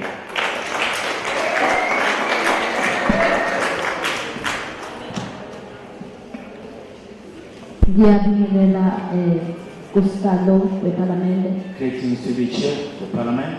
Ngibingelele nabo bonke abakhona eduze kwakhe. Greetings to everybody. Bese To ngithi him. eyichamadudwana eyithathu. Cha. Bengu former ward councillor wase Ward 21. I'm a former ward councillor, Ward 21. I'm a PR councillor manje. Saying Ngilewari ekhona imphethe ethi ukube ngisechember ngabe ngithi ngiya-abstaina kule amendment ekhona. my worry, my concern is that if I was in the council chambers, I was going to say I abstain from participating in the vote. Kodwa ngoba emphakathini futhi ngilelo mphakathi angikwazi ukusho njalo. But simply because I'm in a public hearing and I represent the community, I can't. I-concern yami enginayo ngisese ward councillor sinenkinga bengiphethe indawo yaseNormandy. My concern from the days when I was a ward councillor for Normandy, Uma kuzo amendwa le bill ekhona namhlanje ngiyakhathazeka kakhulu ngoba ngiseso ward councillor from 2019 to 2020 umasipala efuna ukulekelela abantu basemakhaya ngogesi kodwa kwenzakalanga. from 2019 to 2020 when I was still ward councillor, the municipality wanted to electrify the rural areas, but it never happened. Sibanjwe nje ngobhongwane abamhlophe. White people are really on our necks. Iwari yethu kumanje njengoba ngikhuluma kuneyigqobo engayishiya ngo-2019 As I'm speaking to you, la the kwathiwa khona ngeke ungene khona ugesi. electricity poles that we deserted way back in 2019 because we were told no electricity here. Iyashupha-ke lento ngoba uma ukhuluma nawo amabhunu esikhathini esiningi akutshela ngokuthi ngeke siwenze lutho affiliate ku-ANC. The problem we have is that those farm owners, they tell us that there's nothing we can do because they're affiliated to the ANC. Ngaze ngalanda ikomiti elaliphethwe usihlalo uBabusithe Zikalala. I once brought a committee that was chaired by Sihle Zikalala, Obungobaba Mahlaba Bab Mahlaba. bafika beza khona lapha kodwa bahluleka. They came to the area, but they failed. Hayi sehlathini baholi bethu. We are actually in a big bush right Uma kuzoba khona la sikwazi ukuhluleka khona kodwa sithi siyalida umphakathi. where we fail as leaders, yet we claim to be the leaders of the society. Ulanda province uhluleke. The province comes and it fails. Kuzi national ihluleke. National comes and they fail too. Ngoba singabantu abamnyama. Because we are simply black people, Sebasuppressa ngempela. we're very suppressive. Engingakusho ngingathi ukube izothi mayisi amendiwe le bill What I could say is that if this bill were to be amended, alike liphume iParliament lemabhonweni can the parliament just go to the Afrikaners? ke liyo likhuluma nabo ukuthi abantu abamnyama bawuthola ugesi. Go to those farm owners and tell them that let black people in your farms also get electricity. Bayingcenye yomphakathi abakhona la abazothi siya amend ukuthi ayenzeke lento kodwa ugesi abawutholi. The members of the committee will come here and support the amendment of this bill, but they will never see any electricity. Abasizakali ngalutho. They get nothing from the success of Yabona nje iParliament liphumile namhlanje lize ebantwini. Parliament today came to the public. Besiregister ngomhla ka-18 19 We were registering on the 18th and the 19th, sirejistela i-national ne-provincial. registering for the national and the provincial votes. Kuvele kusicacela ukuthi okusho ukuthi izikhulu zethu ziza kakhulu uma sekusondelele ikhathi. Now, what comes to us is that our leaders come to us when it's election time. Ngimzwile ubaba ekhuluma ukuthi amakhansela wekho la amakhansela khona ngiwabonile khona la amakhansela. I heard a previous segment saying councillors are not Kodwa yahlukumezeka nawo They are ngoba here. wakwazi ukuletha intuthuko ngenxa yokuthi bayavinjwa abamhlophe. They can't bring service delivery because those farm owners are blocking them. Ukuze ngiyivume amendment For me to accept this bill, sicela wonke ama-power station avalwa we request all power stations that were closed avuleke let them be open. Sizokwazi ukuthola ugesi eNewcastle sinayo ingakane power station. So that we can get back electricity. We have Ngagane power station. Isisho ithetheke e121. It's right here in 121. Sicela ukuthi uTreasurer asinikeze imali yovulo leya power. Let Treasury release budget and open that. Ukuze ugesi sizowuthola eduzane. So that we get electricity closer. Senigcina. My conclusion. Load shedding kasidinge Newcastle. We don't want load shedding in Newcastle. Njengoba ngisho kanje ngisho ngoba Newcastle municipality wamkhokheli Eskom yonke amamiliyoni ayo yemkweleta wona. All the millions owed by Newcastle. Siyacela ukucatshangelwa siNewcastle simkweleti to Eskom akakwazi ukuthi balele ugesi. We don't owe Eskom a dime, so let Eskom provide electricity to us. Siyacela kakhulu nisibhekelele kuloko. Please. Nokuthi ugesi akusuke nje ku-inthathi Eskom yona yodwa. Open up the electricity market. Akube nabanye abakhona. Open up other service providers. Sizokwazi ukuthi mayexakekile Eskom. So that if Eskom is under pressure, ngeke baxakeke bonke. They can't be under pressure. Load shedding izokwazi ukuncipha. Load shedding can be solved. Ebuhlungu load shedding. No, thank you very much. I-affecta kakhulu abantu abamnyama ngoba ingane zabo yizona ezingakwazi ukuthi zifunde. Thank you very much. Siyabonga sihlalo noma nisivala. Kodwa i-affecta abantu abamnyama. Thank you very much. Bathi bebhala abantu abamnyama bangacabangeleki. Don't do that. Njalo sihlalo ngiyabonga. Yebo. Bantu bakithi. Our people, good people. As abaholi sine responsibility yokuthi abantu bathole information eyiyo. We have responsibility as leaders to disseminate proper information. And Usisi was a former councillor, ward councillor, is now a PR councillor. She was a ward councillor, she is now a PR councillor, highly respectable in the community. Into ayishoyo abantu bayayithatha inja. What she's saying, people take it as ease. Kodwa into angeke sivume ukuthi simiyeke usisi ethi siza ngoba sekukhona ama elections. What we won't allow is that for her to say we're coming because of elections. Ibill ayifikanga ngoba kukhona ama elections. The proposed bill didn't come because of elections. Uma nizothi siza ngoba kunama elections, uma siyeke ibill singayiprocess size after elections. So if we stop processing the bill and only come after elections, when you're still in darkness, how will that help? So sizama ukuthi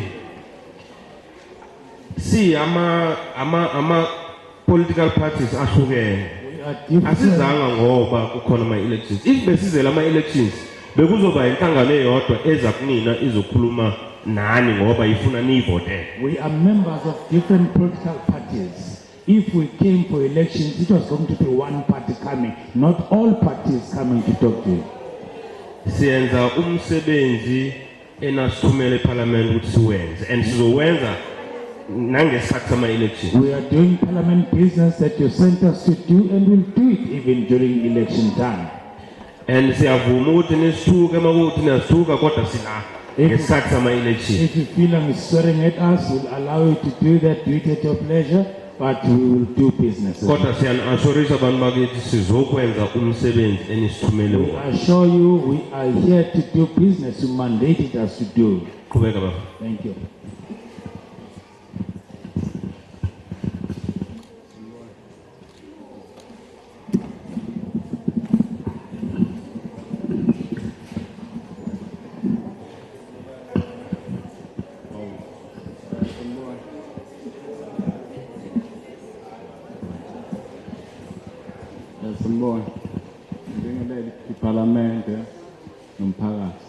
I greet the Parliament before us and also greet members of the society, community at large.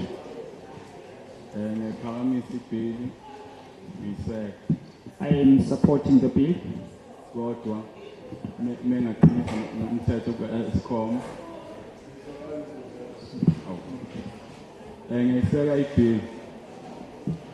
nganasi isizathu kumele iqiniso nomthetho ka-Eskom ngoba iwona Eskom ositubhele igroup zikagesi. I support the bill, Honorable Chairperson. I believe it's going to strengthen ESCOM. It's going to strengthen ESCOM because I think ESCOM is also in charge or rather responsible in terms of removing boxes that are assisting us with electricity.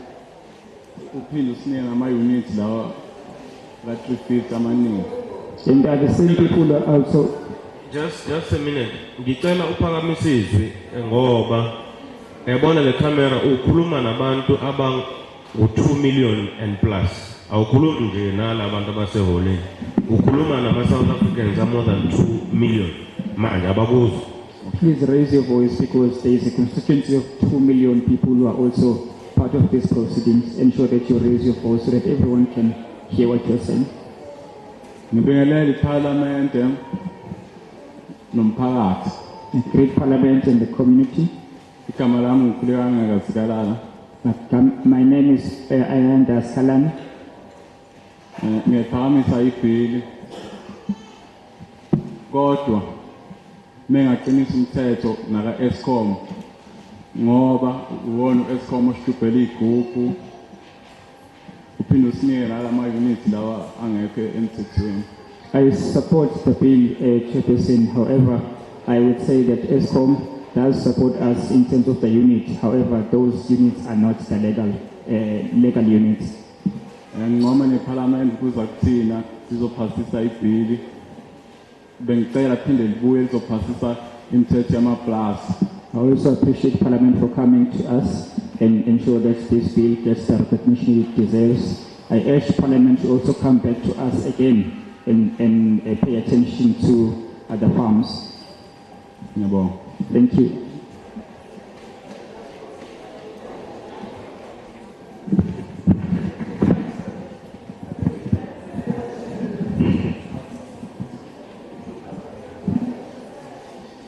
Ngibingelela Lethula Khumalo lo.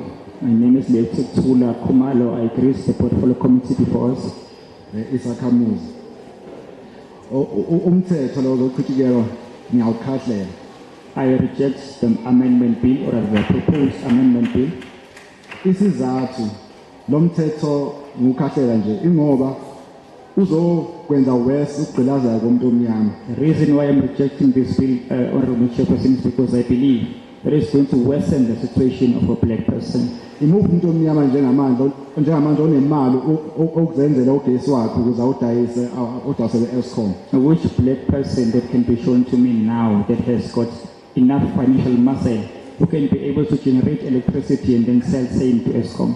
Okusho ukuthi Eskom uyazi noma iParliament liyazi ukuthi vele ongiwa abanemali okwenza lento. Kusho ngamanye amazwi uEskom bawuthatha bawuneza izandla zongiwa ngale bafuna nje thina sofa isicindile ukuthi hayi banikele ongiwa Eskom. My belief is that even the Parliament knows, because those who are in position of big monies, they are the ones who are going to be able to buy the rights and then also work with Eskom, but the poor cannot afford to do that. Ngenza umzekelo nje kunenkampani kahulumeni njengamanje ebeyinyakaziswa zagcina idayiseka. Awungitshele nje kwa SAA obani abantu abamnyama abaphuma mhlawumbe emadadeni abaphuma eSoweto abanama shares lapha aba-ownayo lapha abanamandla njengawo SAA oDenel baprivatiziwe ingxenye ethizeni bangaki abantu abamnyama lapha aba-ownayo okusho ukuthi take an example with SAA, Honorable Chairperson. It's one entity that belongs to the state that has been sold. But in terms of black representation, you cannot show me or tell me how many black people were able to benefit from such a transaction, Honorable Chairperson. There are no black people benefited from the selling of SAA. Njengamanje lama IPPs enwashoyo abantu abaziproducela bona amandla kagesi uthiwa ngalendlela enithi ama renewables manje ibiza ngesilungu.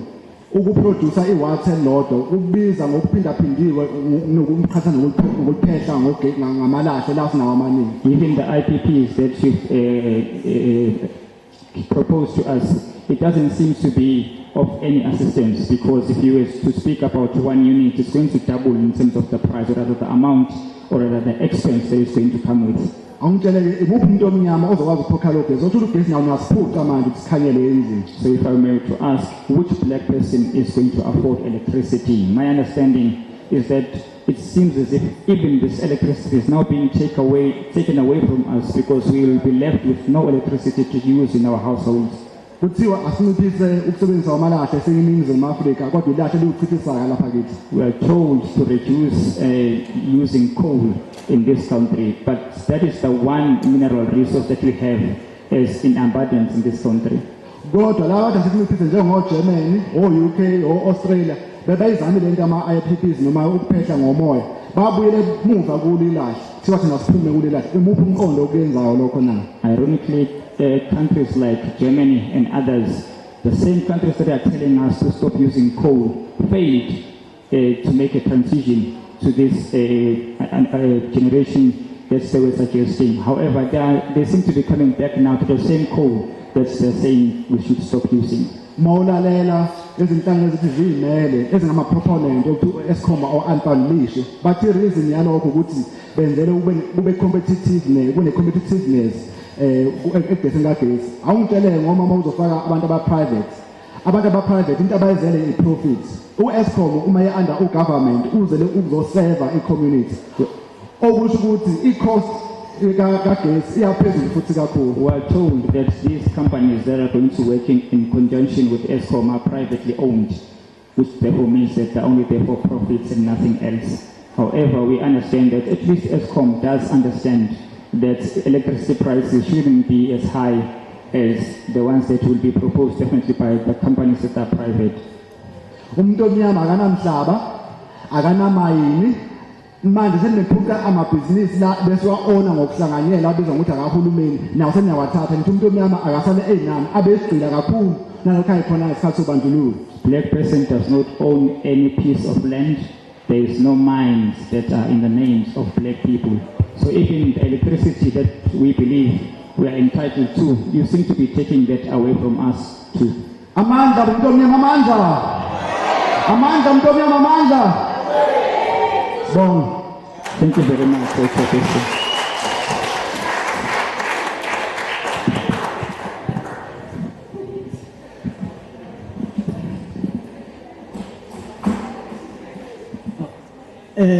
Siyabingelela umphakathi wonke waseNewcastle bese siphinde sibingelela nabahlonishwa beportfolio committee abakhona phakathi kwethu. We greet the portfolio committee before us, and we send our greetings also to the members of committee present before us here. Siphinde sibonge umsebenzi abazowenza njengoba begcwalisekisa lokho kusho umthethosisekelo wezwe lethu okuyi supreme law of this country. We appreciate also the work that they are here to do today, as the supreme law of this country suggests they should do. Okhuluma ophambi kwenu siyabonga wakamagwaza Shop Stewart Lenehawu. My name is Sibonga Magwaza, and I'm shop steward coming from an organization called Nehau. Sihlalo ngenisabamode kakhulu abakhulumile ngaphambi kwami bakhulume kakhulu okuphathekayo. Chairperson, I'm not going to take much of your time. I believe those who have already registered before me have said a mouthful. Kodwa umuntu akulethela njengemandate yeNehawu eyiworker controlled emela abasebenzi silethe ukuthi siyawukhahlela ngenyawo zombili lomthetho oyilwayo. But I would have to confirm that we are here today, or I'm here today as a member of Nehau to say before this portfolio committee that we reject this bill with the contempt it deserves. Ngoba sihlalo ukuba besisendaweni yokwelapha noma esibhedlela bekuzothi sisebenzisa iPanado ukwelapha umuntu ophethwe amehlo. If Chairperson would make a practical example, if we were to be in a hospital situation, I would say maybe we were using Panado to try and cure somebody who's having difficulties with eyesight. Lokho Chairperson ngikusho ukuthi akekho ngazi ukuthi inkinga ya Eskom ku about corruption, ku about maintenance engenzeki ngesikhathi. Why I'm saying this, Chairperson, is because I believe everybody knows that problems at Eskom are mainly so because of corruption, one, and secondly are mainly so because of maintenance that is not being taken care of. Iziteshi zamalahle esinazo zinamalahle anele esihlalo ukuthi zingasilethela ugesi singabahlali base South Africa. Coal power stations that we have, Honorable Chairperson, in this country, I believe there's enough coal for us to have enough electricity in this country. Kodwa njengamanje sibona kuthiwa zivalwe in favor of the independent power producers and the so-called clean energy. But what we are seeing, Honorable Chairperson, is we are being told that coal is to be suspended in favor of those who are privately owned. Okumangazayo ke sihlalo kuthiwa thina siwavalela amalahle okuyama resources esinawo in abundance in South Africa. Kodwa njengamanje sihlalo ngikhuluma ngimila nje ku11 ama-truck ayalandelana ahambisa ilahle eRichards Bay Terminal Coal. What is confusing, Chairperson, is that we are told to make sure that we close our terminal of coals here in South Africa. However, we are finding it confusing because at N11, if you were to approach N11 now, you will see trucks lining there because they are transferring the same coal there to the Richards Bay terminals. So esikushoyo kwesihlalo ukuthi silapha isilonda okungasisona. Into esifuna kwa-Eskom akusikho ukuthi njengamanje siconcentrate ekutheni siwuhlukanise igaba ehlukene siwu-unbundlishe. But let us deal with the issues of routine maintenance. Let us deal with issues of corruption. Senze sure ukuthi state entity esinaso siyasebenzela abantu bakithi ukuthi bathole ugesi. What I'm trying to register before this Honorable Portfolio Committee Chairperson is that I believe that you are confused in terms of the approach that we are taking to try and cure the problem at hand. We seem to be using the wrong approach to cure the wrong problem. So we are saying corruption must be looked at and also the issue of maintenance. Let us take care of maintenance and corruption and then all our problems will be fixed when it comes to the issue of electricity. Sengizovana sihlalo izwe nezwe eliqhayisayo nelinenhloso yokuthi lithuthukele phambili liyenza sure ukuthi uhulumeni uba nazo izinto zakhe ayiphethe lokho esikubiza ngokuthi ama-state owned entities or enterprises. At last, Honorable Chairperson, any country that prides itself and that takes pride of who they are as a country, they make sure that whatever they own as a state or commodities that are under government, they take pride and protect what they own. Abaholi bethu bangaphambilini nabo baba uMandela babekhuluma capable developmental states ukuthi leli izwe kumele libe yiyona. Kodwa manje ngathi siyareversa ke uma sesizothatha ama-gains sithi thina sivula i-revolving door for the independent power producers which are capitalistic in nature. So ingakho ke sihlale sikhaba ngazo zombili inyawo lomthetho. Siyabonga. Our previous leaders, I will mention Nelson Mandela, one of the leaders as Honorable Chairperson who was supporting capital development states. However, it seems as if we are transgressing and we are no longer moving forward with what was proposed by our former leaders. Thank you, Chairperson. Miyelele bonke iParliament sibonge ukuthi ngifile. Miyelele the community. I'm greeting everyone, members of Parliament and everyone who's here. Sithi amen kumthetho sisekelo othathiwe we-5 years ukuthi abantu bejeze uma batshontshe igesi. We support the proposed fine of 5-year period imprisonment for those who are stealing electricity. Silahlekelwe kakhulu eAfrika, salahlekelwa igolide nomhlaba nezimbiwa ezibalulekile.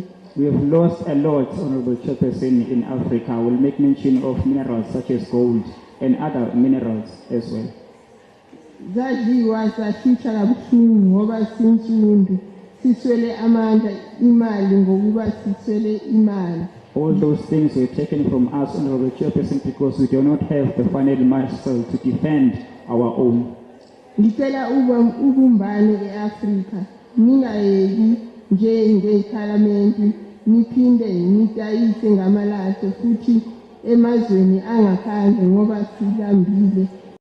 Ithemba lisekho yini na? We're asking for unity from members of Parliament. Please don't stop defending this country, because if we stop defending this country, we'll also lose hope as members of community. Itransformer yethu eKenana ibisha. Sikhiphe imali engango 50 rand kuya 100 rand ukuthi ilungiswe. Our transformer at Kenana was burning, so we had to pay or rather fought out an amount of 50 rand to ensure that as a community we collect such an amount to make sure that it is fixed. kwahamba emva kwesikhathi wafika u-Eskom waqashula izintambo nokuthi asitshele ukuthi uzofika nini azoqashula lezo ntambo thathathwa njengabantu abangilutho nje udodi lokuthi belahlekelwe. As time went by, Chairperson Eskom arrived at the place where we reside, and all those cable chairperson were terminated and removed, and we were not told by Eskom as to whether, when, and how they were going to go about removing those cables. I don't believe they took us people as people who are dignified enough and people who deserve the respect from their part. Siyacela usizo lwemali ngoba asinawo 650 loba ufunayo. Angeke sikhokhe thina leyo mali asisebenzi siyayiphandela nje. We are asking assistance from the part of Parliament to at least be assisted with some finances, because this is proposed 600 rand. We don't have it. We are not going to pay saying Honorable Chairperson, because we don't have that kind of money. We live on what we have on daily basis. Thank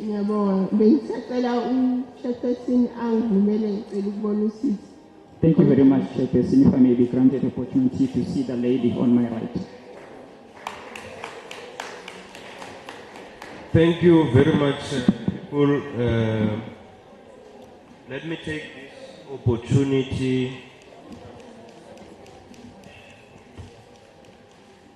this opportunity to thank everybody who participated.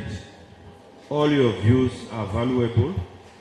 No view will be undermined, and rest assured, we have recorded every view you have made here and there by the table. Sibonga kakhulu sithatha lithuba sibonge wonke umuntu othe weza ngaphambili wabeka ke uvo lwakhe. Simqinisekise futhi ukuthi zonke izivunzo zenu sizohlonipha ke ngokulinganayo, nalabo ababhalile ngisa ke lapha ngetafuleni nakho futhi sizobheka ngendlela efanele.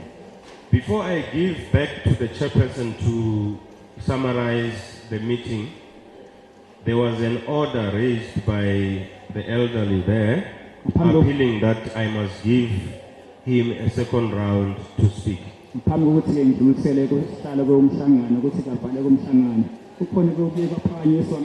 can you please stay there? I said to the order I will make consideration.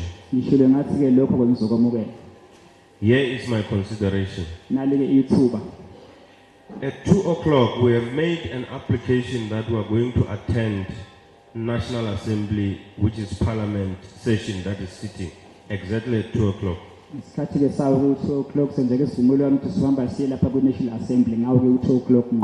There is something now called virtual. We are attending Parliament, but virtual.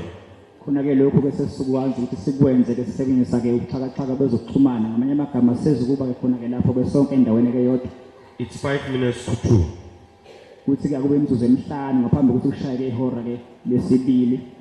The session today in Parliament involves voting for a bill.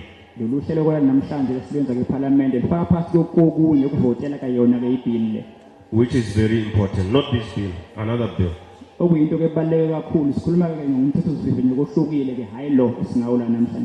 I will appeal to the elder man that let me not grant you the opportunity to speak again, not because I don't respect you, but only on the basis of that all of us here must be locked in exactly at 2 o'clock to be in the meeting that is taking place in Cape Town.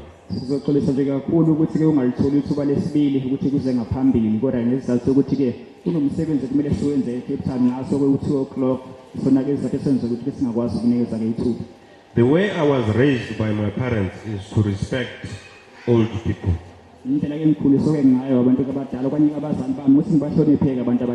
I can see you are not agreeing with my ruling.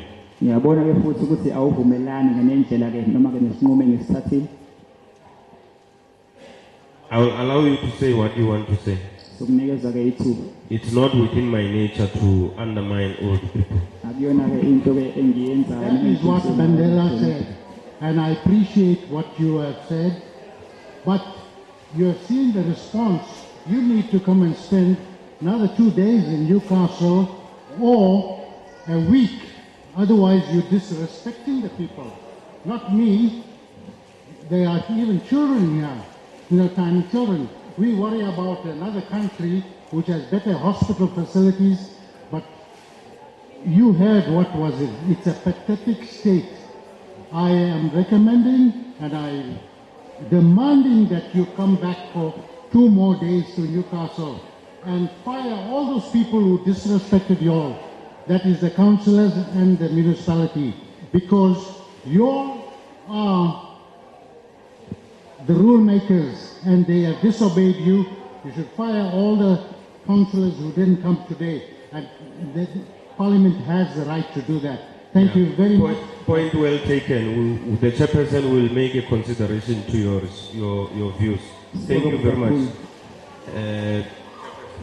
Thank you.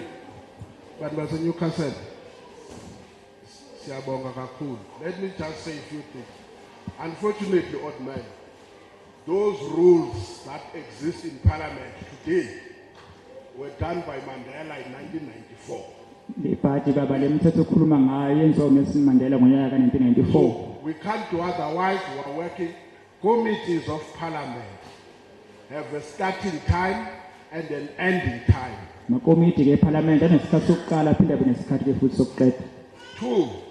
they can't sit when the House is in session. 3, if they don't do the legislation, they go and leave Parliament, they will not be allowed to apply in order to go. Unlike my previous life where I wake up and arrange a meeting, you apply to the House chairperson. If he approves and the chief whip, then you're allowed to go. The condition here in KZN and Eastern Cape is that when the House starts, we must have locked in. That's it. Umthetho usunekeziwe iParliament ukuthi ke uma sekushaya isikhathi ukuthi siqala ukusebenza akekho kwelungele ukuthi enze okuhlukile. Mawufanele ufuna ukwenza okuhlukile kudinga ukuthi ufake isicelo kuqala sibhalwe phansi ukuthi kunesicelo kusifakayo sokuthi ukwenza okuhlukile. Ngaphandle kwalokho umthetho umile nje ukuthi sonke kumele sibe sendaweni eyodwa ngesikhathi esisodwa. Into eshayidile so that sidlule vele bantu bakithi senze i-gas amendment bill uma lingakekho manje. Senze i-gas amendment bill kwangekho elections. Senza i-upstream petroleum resources development bill. Akakho umuntu owathi siyenze ngoba zi-elections. 2 things that are important. There are 2 amendment bills, that's being petroleum and also gas. It was not election time and nobody said we're doing it because of its election time. The upstream petroleum resources development bill has passed in the National Assembly. It's now in the NCOP.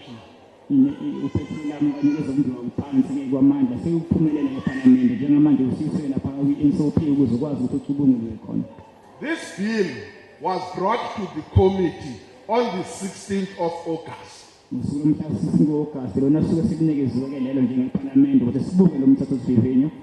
Now you can imagine if we're going to say, no, don't worry, we're going to elections.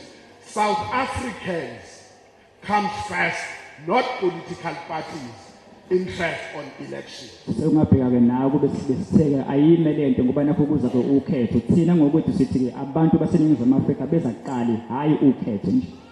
If it means on the date of elections, we must be doing a deal, we will choose the country because that's what we vowed for. Uma ngathiwa ke siyasikhethe ke ngosuku lokuvota qobo ukuthi ke ikuphi esingakhetha ukwenza ke umsebenzi wethu ke womthetho sivivinye noma siyovota siyokhetha ukuthi sivivinye ngoba sikhethele ukusiza nokulungisa izinto zabantu. Now I said when I started, I don't want to know one of the worst things you can do as a leader is when you fight, you run and divide people. Into ke embi ongayenza njengomholi ukuthi mangabe kulwa noma ke kuliwa bese uhamba uyehlukanisa abantu emphakathini. We are going to deal with what happened here in Newcastle. One of those things is to investigate the circumstances in which this public hearing was convened.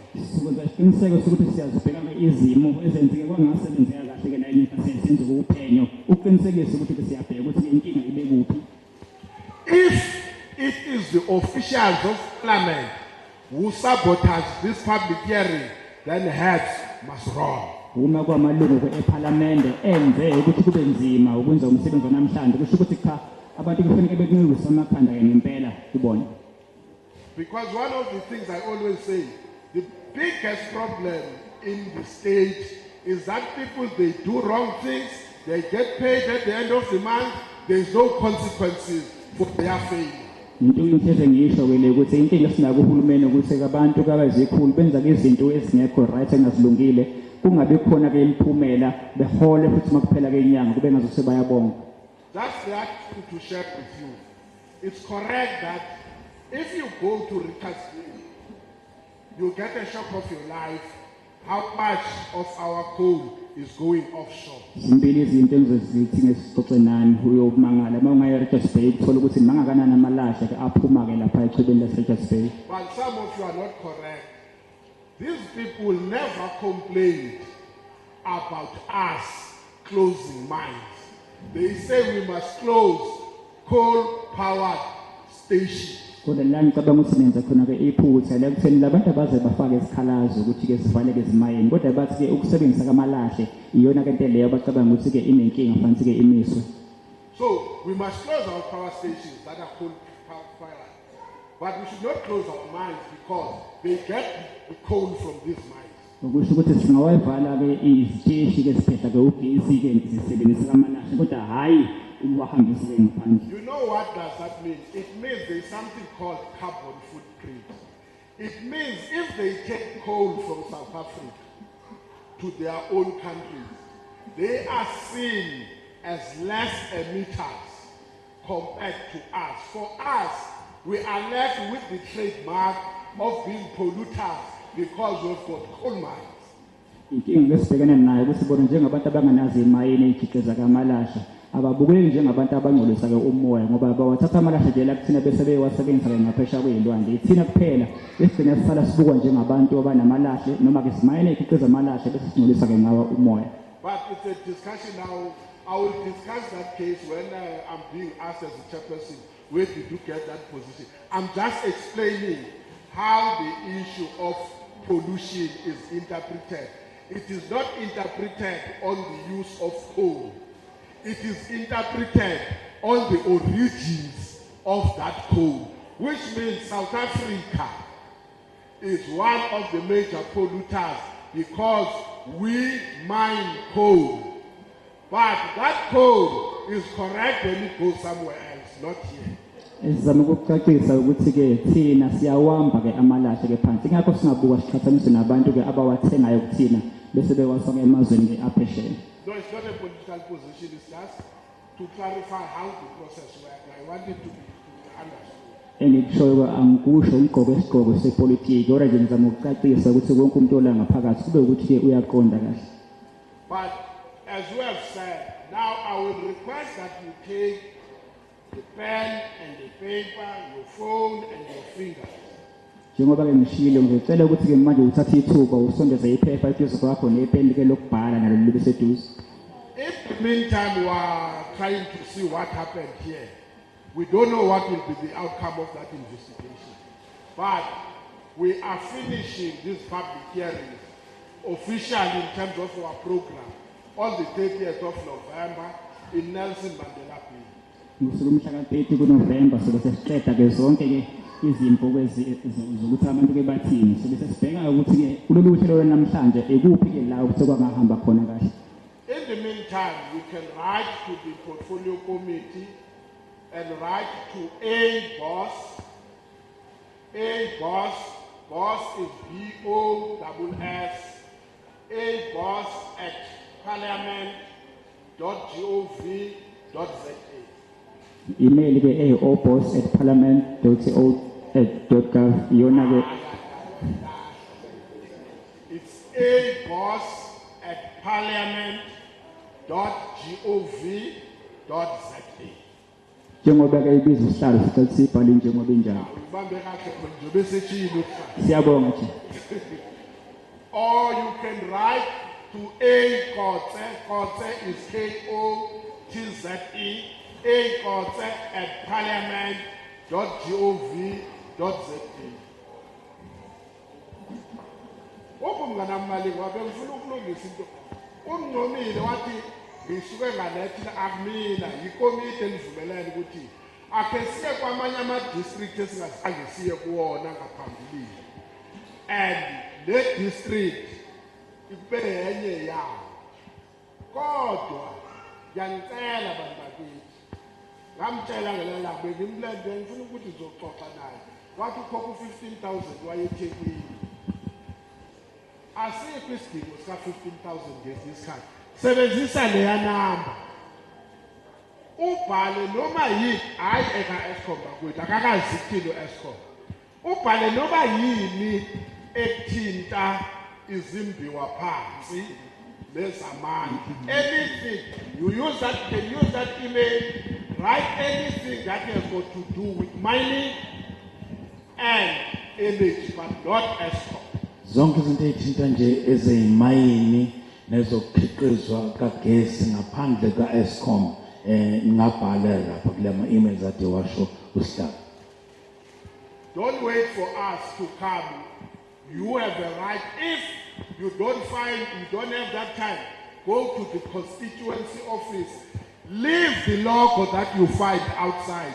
Whether the logo is a DA, whether the logo is ANC, whether the logo is EFF, whether the logo is ATM, whether the logo is AIC, leave the logo. That office is an office of parliament where you must go and state your problems that you are having. They have a duty to take those things up for you. Ningalindi nize sifike niyasibhalela noma niyama constituency offices asendaweni zenu. Uma kunelunga leparlament noma livela kuliphi iqembu, ungalinaki iqembu lelo office elethu uyafinyelela kithi ngalo. Siyabonga kakhulu sesifike emaphethelweni omhlangano wethu wanamhlanje. Siyabonga. Thank you so much, meeting agenda.